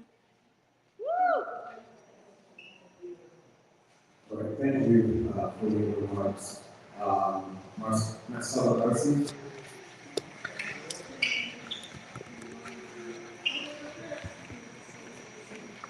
Was that, I'm sorry, was that? Then we have to be here. He's interpreter? Okay, I'm sorry, Marcelo. Buenas tardes a todos, mi nombre es Yuri Díaz, soy vecina de Hartford y he sido explotada, marginada por los arrendatarios y las autoridades de esta ciudad. Good evening, everyone. My name is Judy Diaz. I am a neighbor of Hartford, and I have been exploited, marginated by the landlords and the authorities of this city. Hace un mes, la arrendadora de la casa en la cual habitamos durante 7 años, mi familia y yo, nos desalojó sin ninguna excusa. A month ago, the landlady of the house in which my family and I have lived for 7 years, we were evicted without any excuse. Nosotros siempre pagamos la renta a tiempo y ayudamos a conservar los espacios en común para vivir en comunidad y armonía. We always pay rent on time and help to keep the common space to live in, the common space in our community in harmony. Pero con ello no existe justicia para los inquilinos, pero sí para los nuevos inversores. But in Connecticut, there's no justice for the tenants, but there is for the new investors. Que vienen a gentrificar y subir las rentas sin pagar alguna para desplazar a nuestras comunidades. They come in, gentrify, and raise the rent without any displacing our community. No importando inmigrantes, negras, latinas y de bajos ingresos. They don't care if we are immigrant, Black, Latino, and low income. Mi hija fue diagnosticada con intoxicación de plomo cuando vivíamos en esa casa. My daughter was diagnosed with lead poisoning while we lived in the house. Muchas veces le reclamamos a la dueña actual reparar la casa. Many times we complain to the owner to repair the house. Nuestra vivienda para ella pero ella esperaba que nosotros lo hiciéramos como si fuera nuestra responsabilidad. But she expected us to do it as if it was our responsibility. Vivir en condiciones tóxicas e inhumanas pueden provocar muchas enfermedades en nuestras familias. Living in toxic and inhumane conditions can cause a lot of illness to our families.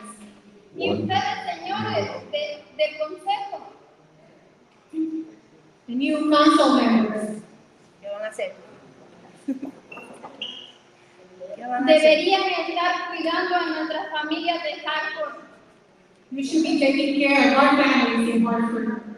La última vez que reclamamos a nuestra arrendataria por condiciones más dignas de vida, the last time we blamed a landlord for dignity to right housing, decidió desalojarnos en menos de un mes.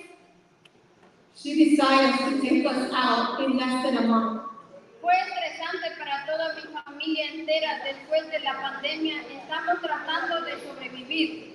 It was very stressful for me and my family. After the pandemic, we are trying to survive. Pero gastos extras de mudanza y de los absurdos precios de la renta. But we have to spend extra on the moving and extra fees for rent. Nos ha causado destabilización económica. It has caused us destabilization in our income. No obstante, la arrendadora de mi casa no esperó ni siquiera que nos mudáramos. And then the landlord from our house didn't even wait for us to move. Empezó a hacer reparaciones de la vivienda, no para mi familia. And she started fixing the apartment, but not for my family. Pero para aprovechar la impunidad a la cual tienen derecho los arrendadores. But to take advantage of the impunity that the renters have. Thank you.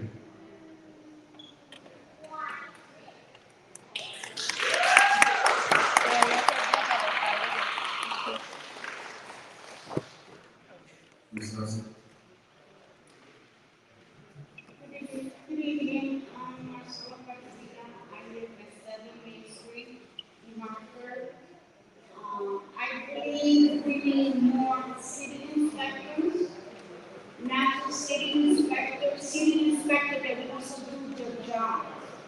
I put 2 complaints already with the city. Yes, they've been to my unit. They put the yellow paper on the door, letting the landlord know what needs to be done. They're supposed to come back within a month, and they never show up. Okay. The second time, same thing. Showed up, but passed. He told me, I'm going to close your case. And once I said, why are you going to close my case when they haven't finished the job? You close the case, they're never going to finish it. Okay? This is ridiculous.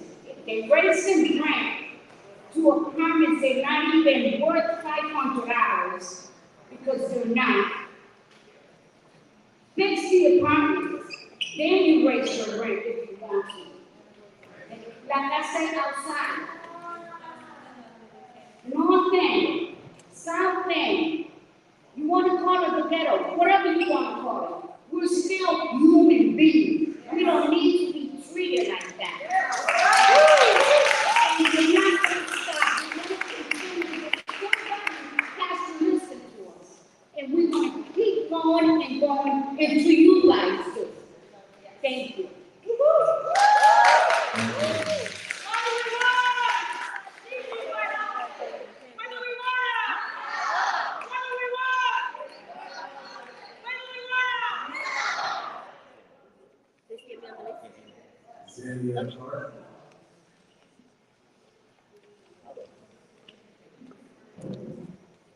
Hi, I'm Nye Hart, and I'm here with the Connecticut Tenants Union.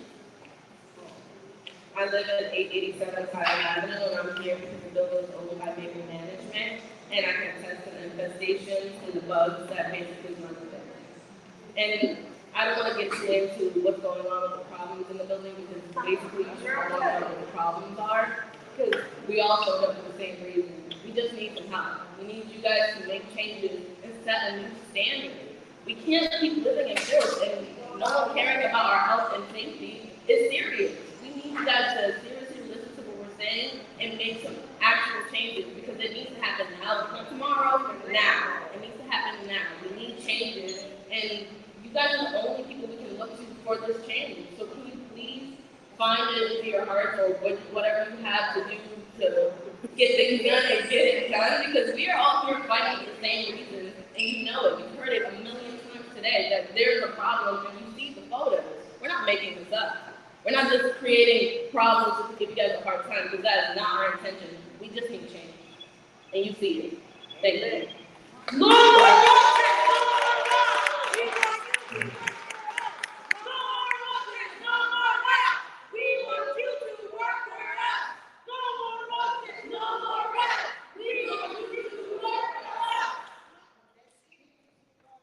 Building Terry. Hopefully part of the team. Yara was on the list right under me. What's the name? My name is Yara Zay Myhofer. Yes. I live on 105 Sherwood Avenue. Avalon or NSA properties, whatever name they have. I've been living there for 6 months. I'm full-time employed, single mom. I pay my taxes. I moved to that apartment because I had separated from my kid's dad, and it was the only thing that I could afford by myself at that moment. And then when they showed me the apartment, it looked kind of cool. It's better than nothing, but as the time continues to pass, I see there's so many problems that need to be taken care of, and if administration is not doing absolutely anything about it, I believe we should have more inspectors that can speak for us and document all the things that need to be fixed. As they said, really bilingual inspectors, because most of the tenants where I live speak Spanish. I actually have a letter from one of my neighbors that she wanted me to read for you guys. Someone needs to take care of what is going on in Avalon and all the places that we live, because we are not refusing to pay rent. We are not living from the government. We pay our rent, and we need someone to be there for us and represent us and have the landlords be accountable for their actions or inactions. Like someone needs to do something. And thank you.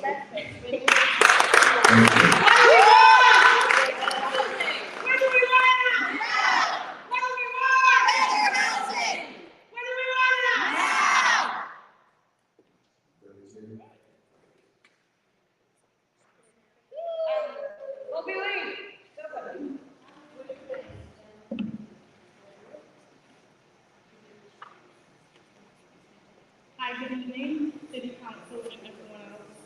My name is Billy Cherry. I'm a tenant of Avalon Village. I've been there for 13 years. Previous to that, it was another company that owned it, so I was out of the 13 years, Avalon, out of the 13 years, 8 years, Avalon has took ownership of it.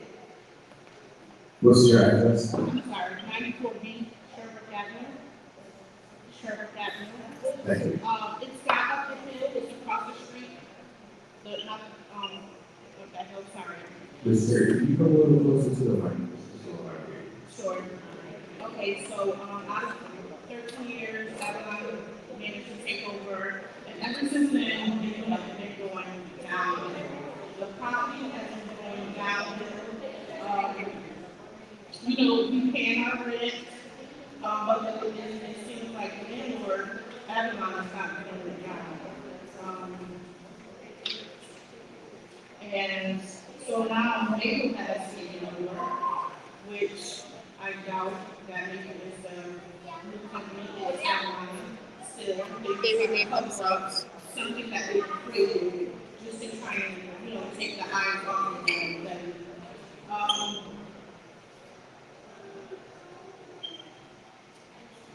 Like some of the things that I've experienced living there, normal wear and tear in my unit.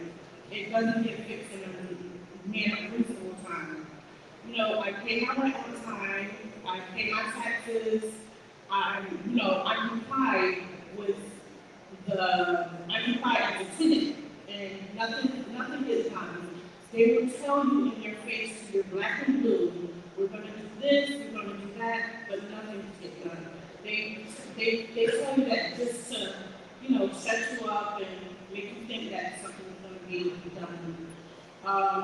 My rent has been increased since so-called Maple has taken over. It's been increased $200, which I never heard of that before. The apartment isn't worth it. The apartment isn't worth $1,300.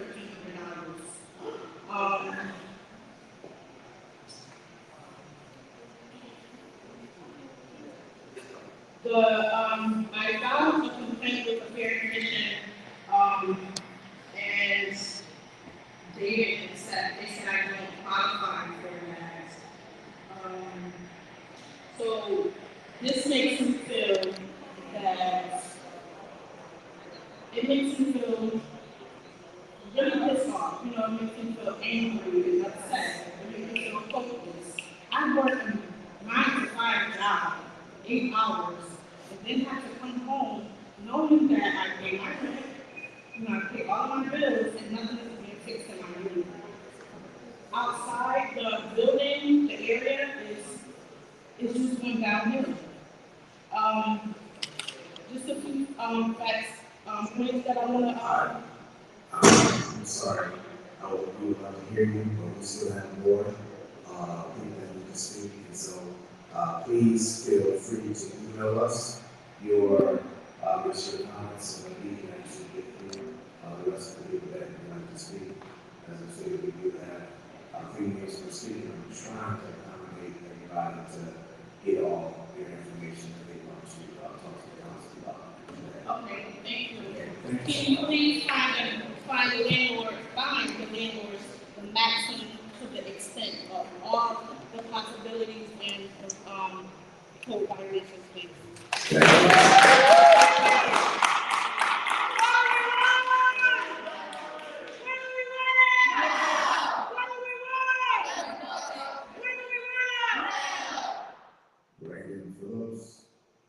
Hi again. I'm here representing my neighbor, Naya Melendez.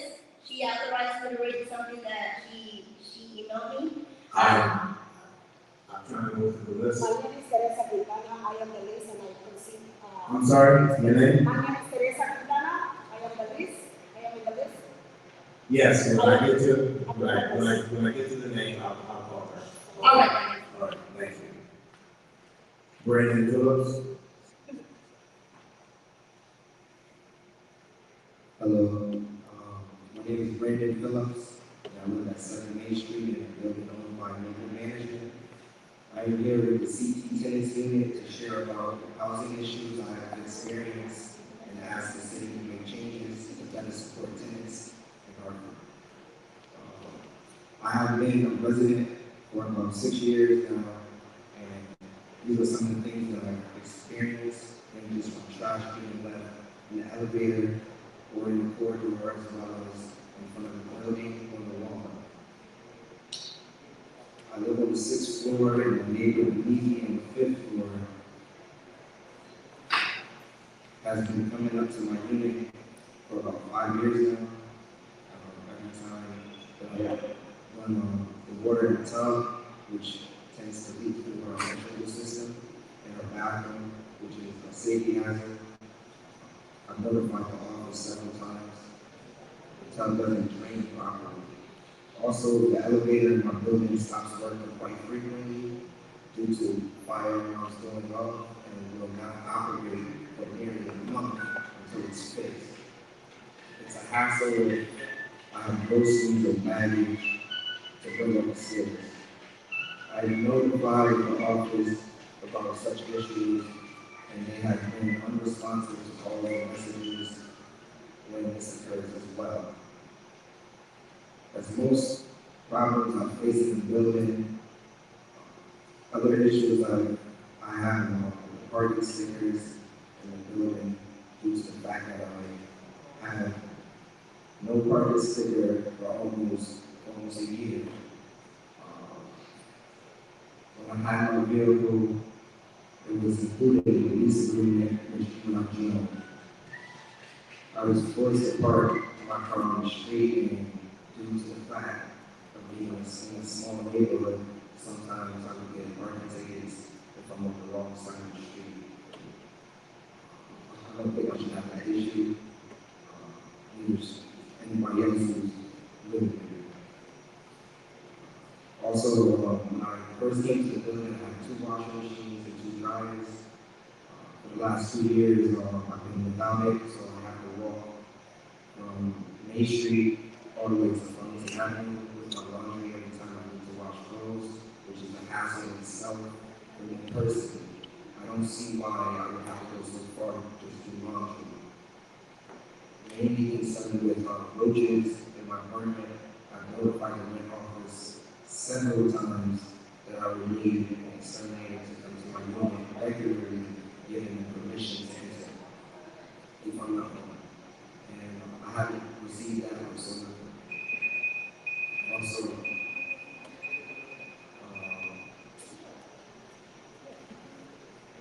That's pretty much all I have.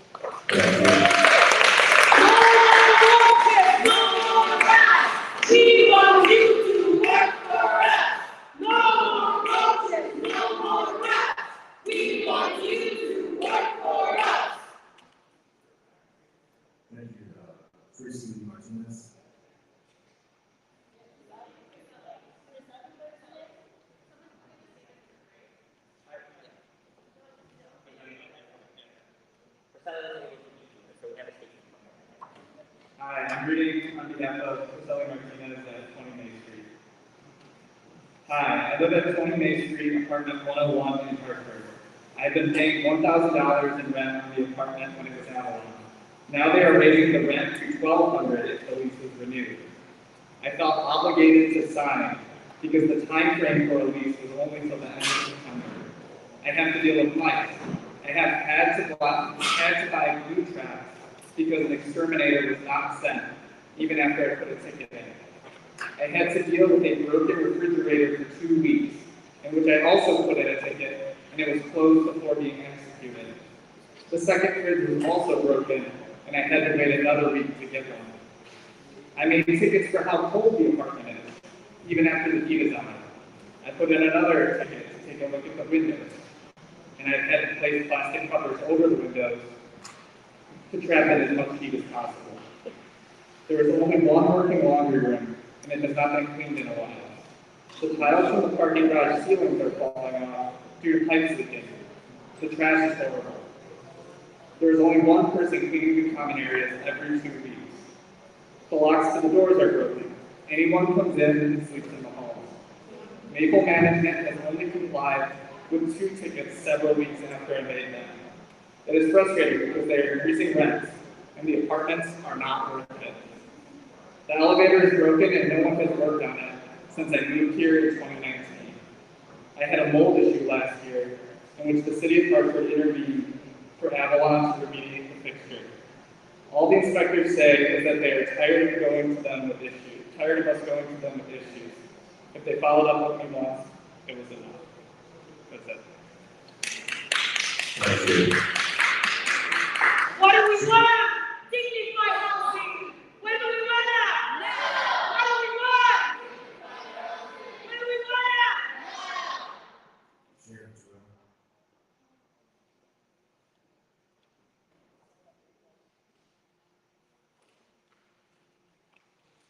Good night, everyone. My name is Sharon Terrell.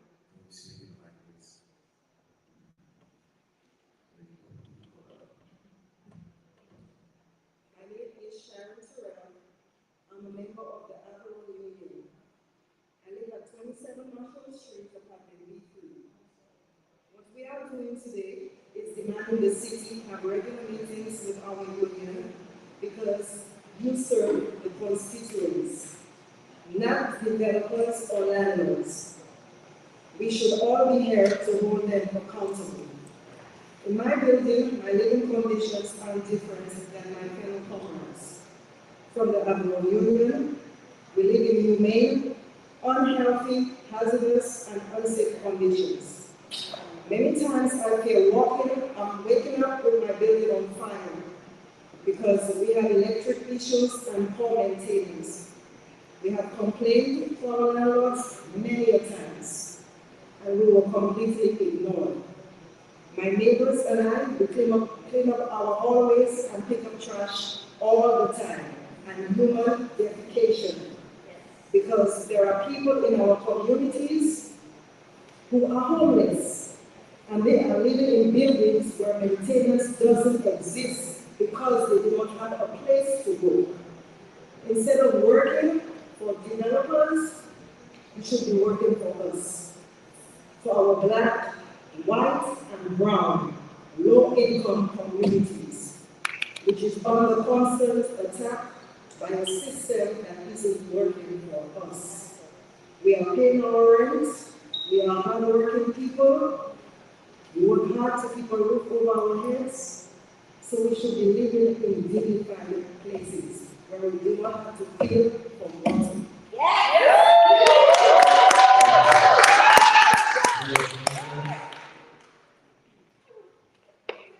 Here is the list.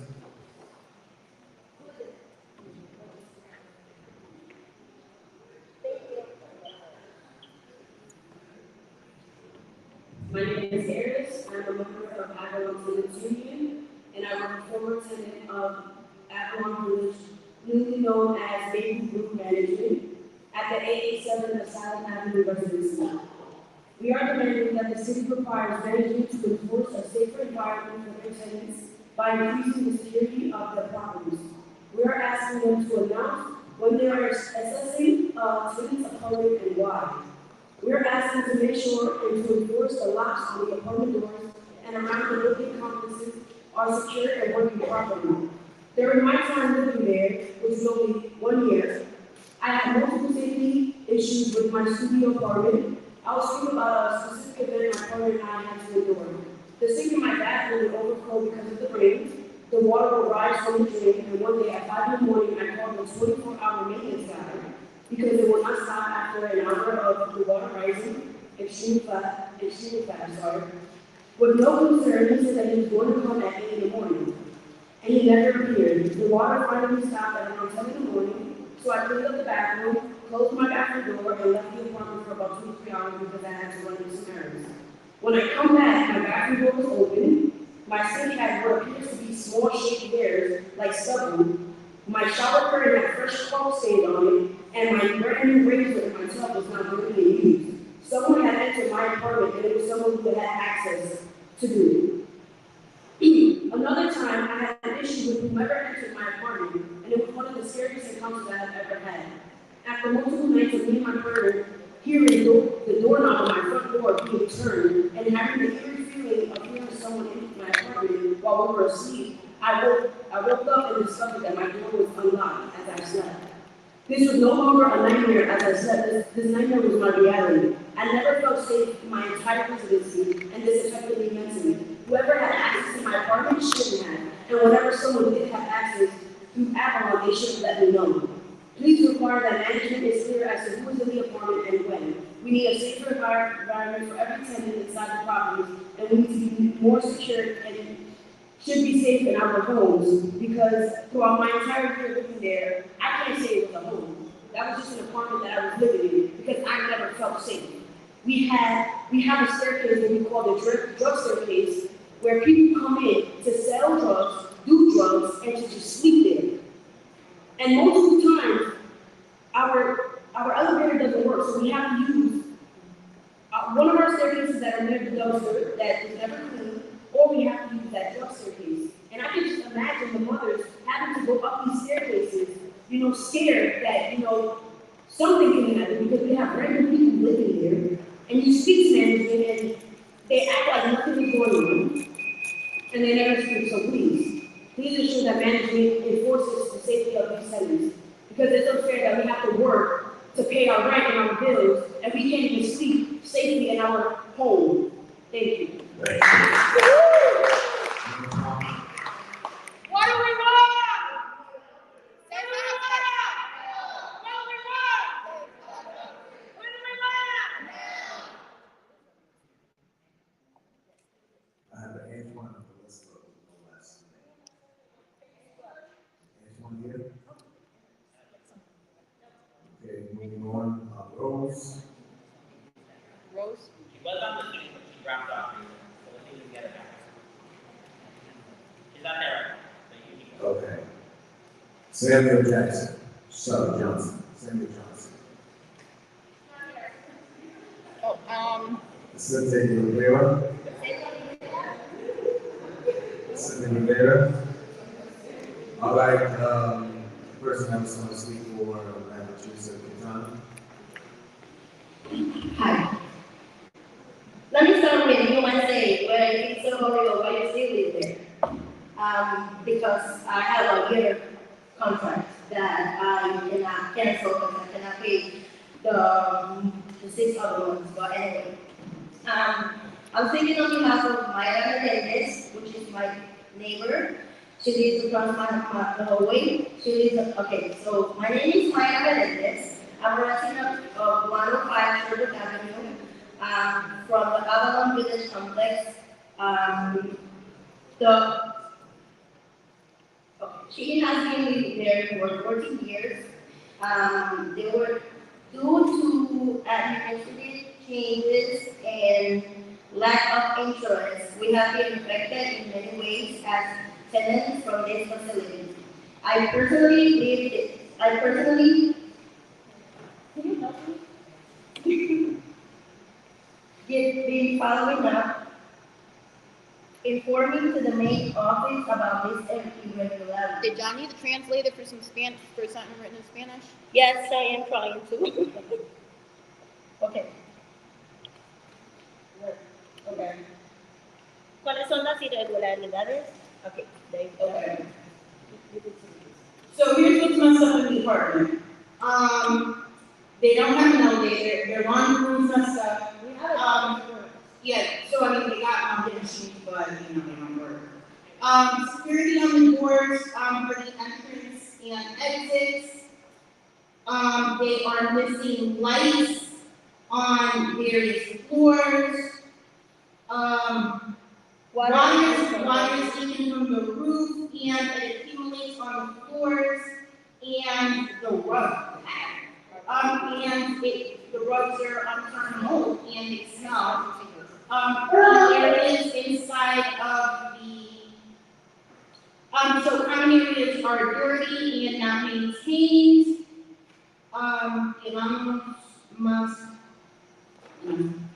Over here, they kind of like. The paint at the entrances are chipping, so you know there are people number 6 in the building, so that needs to be fixed. We constantly have to call 911. Yeah, because so they constantly have to call 911 because there's people who are sleeping in the hallways. So I mean, the city should probably invest more into their shelters, so instead of police. So garbage all over the building and on the outside. Potholes, giant potholes, like this. Yep, potholes. Get from you. That's potholes. Yeah. Oh, that's potholes. Okay. Yes, medium getting. Their parking lot's messed up. Can we get one more minute because of the translation? Thank you. They got roaches in here. Roaches increase asthma, and Hartford's like, you know, if you Google Hartford asthma rates, we're like at the top, and that's something we should not be. So I mean, you know, they need to take care of the roaches. There's not mice, there's rats, like humongous rats. Yeah, and rats also carry diseases, so kids don't need to be exposed to them. In the name of everyone that resides in this location, thank you. We want a fair response and some we would like favorable outcomes. This is not right. To increase the rent. Oh yeah, it's not right to increase the rent. I know that Connecticut did, you know, say that rent control is unconstitutional, but we need a fair rent commission in Hartford that's doing their job. Thank you, God bless you. And please remember that you represent us. Please do not marginalize us. Unidos somos más, together we are one. Yes.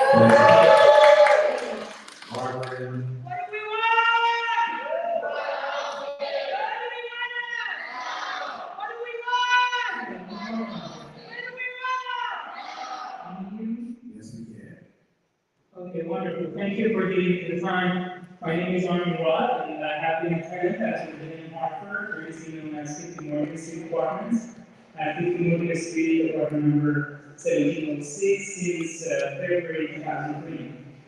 I was the second or third tenant here for this building with other previous management, and still was performing as red line with Glasgow. Unfortunately, after the management has changed, a lot of the basic services and the requirements have been downgraded or taken away. Unlike 2020, under the current supervision, the condition now in the past 2 years have been worsening and worsening.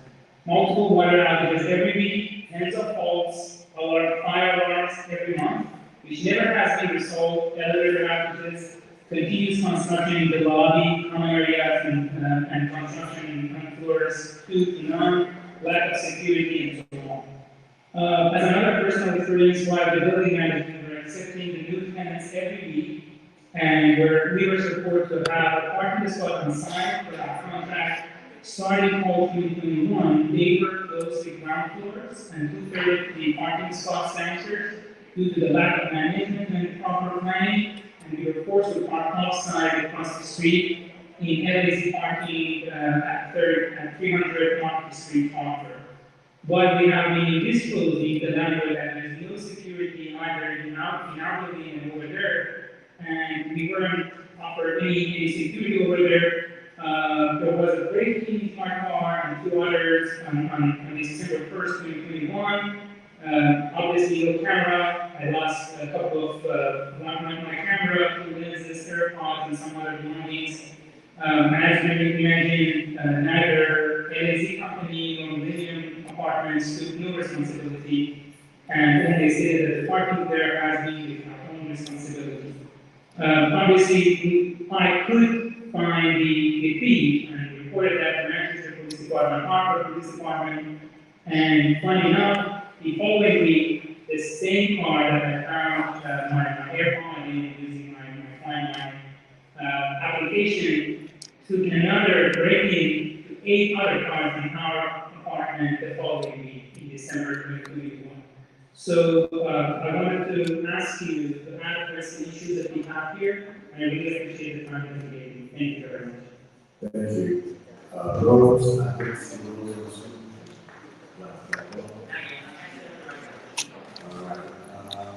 Sarah White.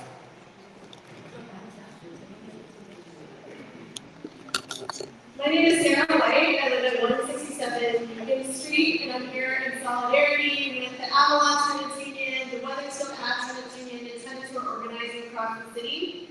I'm just going to share a couple of short statements from tenants who couldn't be here, and a list of demands that tenants made at meetings they've been having about the ongoing housing issues across Hartford and the city's failure to listen to tenants who live here and not the developers and landlords who are from elsewhere. First, from the tenant at Gillette Street, also an Avalon building. I'm facing eviction after suffering from water damage and mold buildup that was lasting for months. They just fixed it recently, but they won't let me set up a payment plan to pay that rent. From Bruce, from 105 Sherbrooke Street. It's not safe in this building. The doors don't lock, the cameras aren't working, and there's people breaking in the doors and sleeping in the hallways. From Jessica, from Sherbrooke Street on the other side. I've been living with this company Avalon for a few years. I first lived in 111 Sherbrooke Ave, and every other week the elevators would break down. Then it took them months to fix it. Then, for not having the building secure, there was some furniture in the hallway that someone lit on fire. I was placed in a hotel, which I still had to pay rent, even though I wasn't staying there. Now I'm at 108 Sherbrooke Avenue. The building is not secure. I have broken things in my apartment. I notified them that it has not been fixed. Also, leaking my ceiling. It's just horrible the conditions we're living in. And now the increase of rent. It's really stressful renting from them. The demands that Avalon and Maple tenants united after the city. Hartford is a city of tenants. The city needs to first find landlords to the maximum extent possible for all code violations. All inspections need to have a plan for follow-up, and the city should assess fines as soon as the landlord misses the deadline. 2, hire enough housing code inspectors to actually rein in landlords, including before the city said they would hire this budget cycle that didn't. 3, ensure the rental licensing program is functional and has the resources it needs, so all Hartford tenants have safe housing and don't have to complain to codes. 4, include landlords' compliance with tenants' rights, like the privacy and security in their homes in the rental licensing process. 5, use city funds to pay for repairs and bill landlord, or pay security deposits for first month's rent to help tenants move away from slumlords like Avalon. Yes. Make the Fair Rent Commission more accessible to tenants facing rent increases, unsafe conditions, or retaliation, including by accepting group complaints and allowing complaints from tenants with Section 8. Prioritize language justice by translating all public-facing materials and providing interpretation, including for housing code inspections. And finally, meet with tenant unions in the next 3 weeks and on a regular basis about the union's demands and the city's progress of holding landlords accountable. Thank you. Thank you.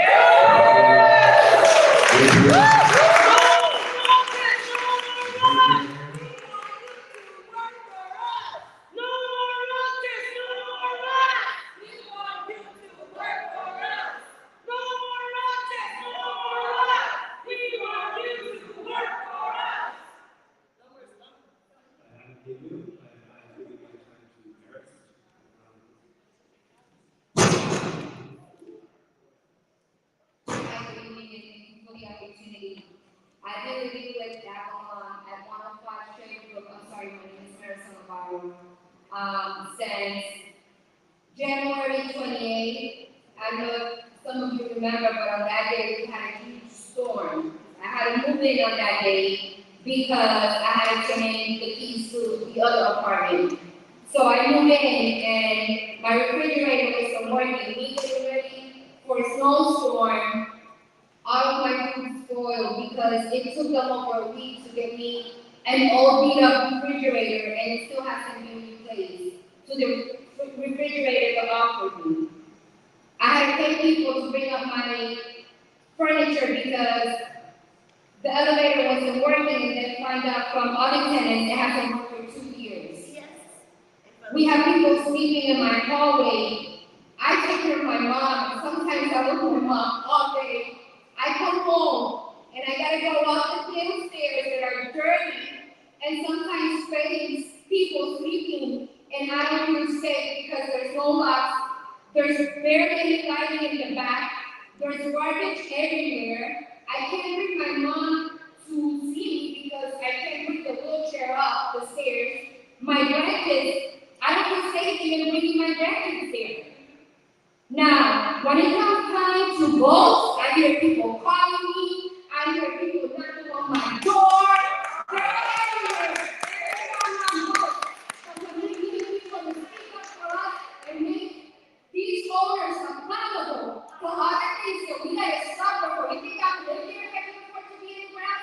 I need my career to take care of my mother full time because she needs me. Not because I didn't get an education or whatever the reason is. I'm living here because I have to.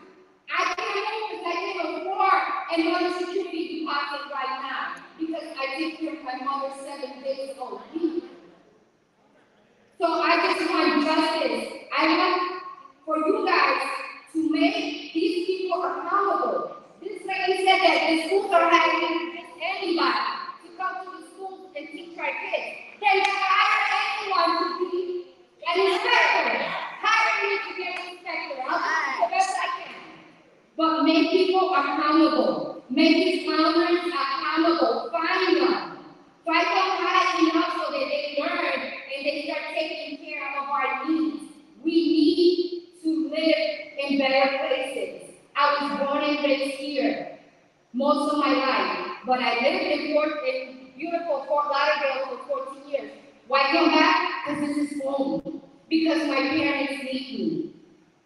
And now that I'm here, I shouldn't have to live under these conditions.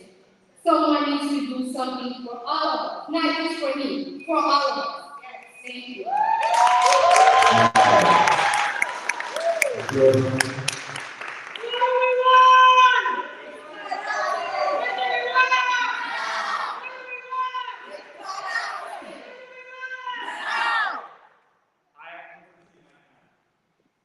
Oh, I thought he was taking over from Michelle.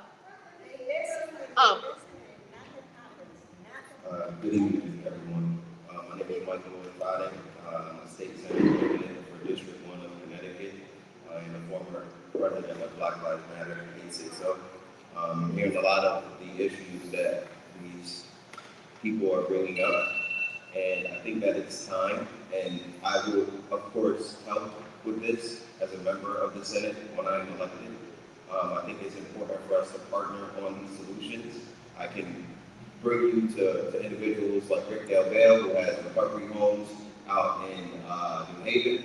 We can talk about bringing programs like that to Hartford because these are the type of programs that we need. When we have 27% of our population in the city that are homeowners, we have an obligation to support the people who are the majority here. You understand? We have that obligation as leaders in our city to make it easier for them. These individuals are suffering under the thumb of oppressive individuals, and I know that there are folks that are part of this council that know what oppression feels like. So we need to look at this in the face and deal with this appropriately. We need to we need to strengthen our Fair Rent Commission, right? Yes. We need to also make sure that there is transitional housing, because it's not okay that we have 27% of the individuals that live in Hartford are not owners of their own property. We have a bunch of people who are under the thumb of Section 8 housing, and we're not creating enough channels for them to get that upward momentum to get out of these situations that they're in. So it's time for us to start creating solutions and not allowing individuals to oppress our people. It's not okay. So I'm calling for us to partner up and start talking about solutions, create some upward channels and momentum to get people out of these situations, and start holding these landlords accountable. Whatever is constitutionally appropriate, we need to start bending. We need to start moving in a way that makes it so that individuals can no longer continue to oppress our people, because it's not okay. And we need to fight this upward momentum of our rents going up here in the city of Hartford. I'm a resident of Hartford. I live on James Street, and our rent is constantly going up all over the city. That's not okay when people are already living penny to the dollar in Hartford. We have a lot of people who are living paycheck to paycheck, and it's not okay. We need to set some more stringent rules when we have the majority that is renting in the city of Hartford, and that's what I'm going to say. Let's do this together as elected officials, and once I'm elected, I'm going to partner with you on pushing for a lot of these solutions. Okay? Thank you. Thank you.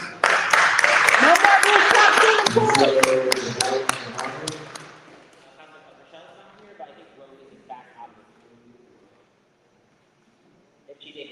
Rose, are you with us?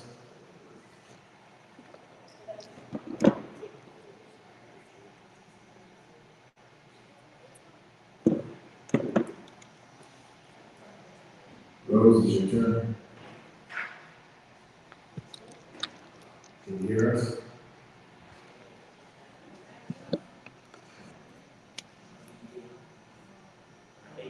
Okay, So hold on. This is muted right here. Is it supposed to? Okay.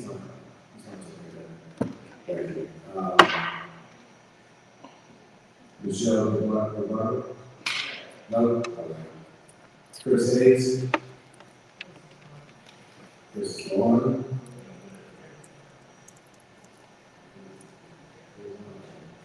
Lawrence Johnson?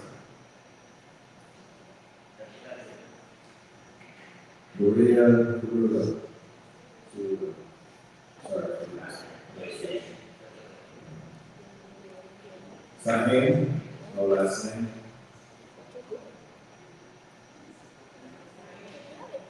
Saya?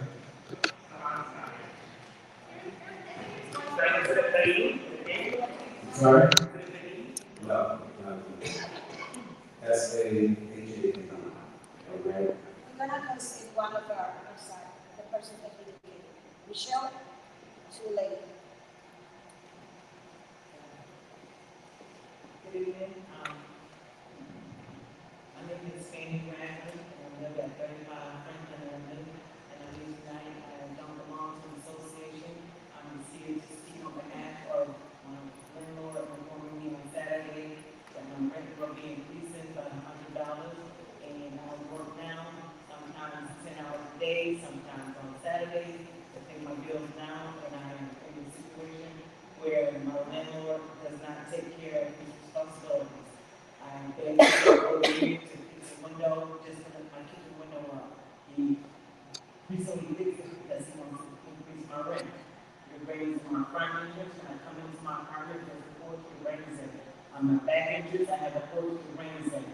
Then I can go out on my back porch, I can't stop there because there is always constant pigeons up above, and they do their business on my back porch, even when he's sitting here. I can't cook on my stove when I wake up first thing in the morning. That's because I have rats that do their business on my stove, so I got to clean my stove before I can cook. I can't go out the back door to take my trash out because my downstairs neighbor, she has 3 dogs. She doesn't want them. She doesn't do their business on the back porch. Then she gets her bucket, gets off the back porch, and all the dog crap out there, so I have to go around my house to take my trash out. So when I go around the apartment to take my trash out, then I got to pull weeds to get to the trash can because I can't get through that side of the yard because the landlord doesn't take care of the property.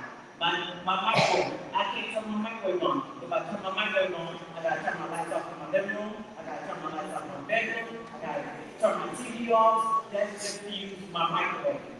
When the lights go out, now I'm using at the door. So when my lights go out, I have to go downstairs to the basement, turn my lights back on, come up, turn my microwave on, hope that it doesn't go off before I can work with whatever it is that I want to put in my microwave.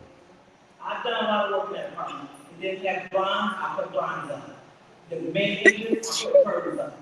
I put a chair in this little foyer area to make it look nice when people come into the building. The dog is so out of control. When you come in, sometimes it's so sticky, you can't come in the building without wanting to throw your lunch up. That is ridiculous how I live. People now he wants to go up on my rent $100. Somebody, please help us. We can't keep living like this. Do any of you guys live like this? Do any of you? If you don't live like this, please help us not live like this. It's unfair to us. Thank you. Thank you. Thank you.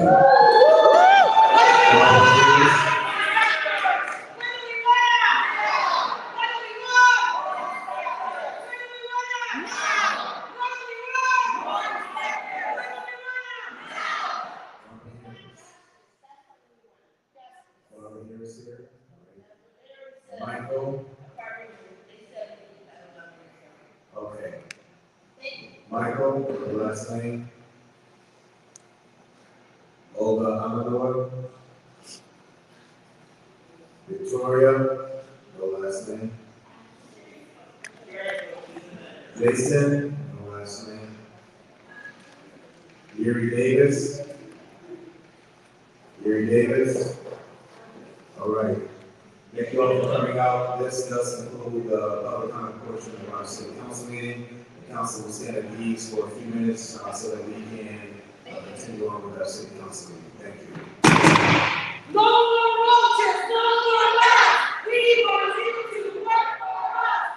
No more roaches, no more rats. We want you to work for us. No more roaches, no more rats. We want you to work for us. Wait, you were going to speak? Were you going to speak? No, I'm going to present as a Hartford Troubadour. I'm going to perform some bars. I hope everyone doesn't leave. Oh, you might as well let them know.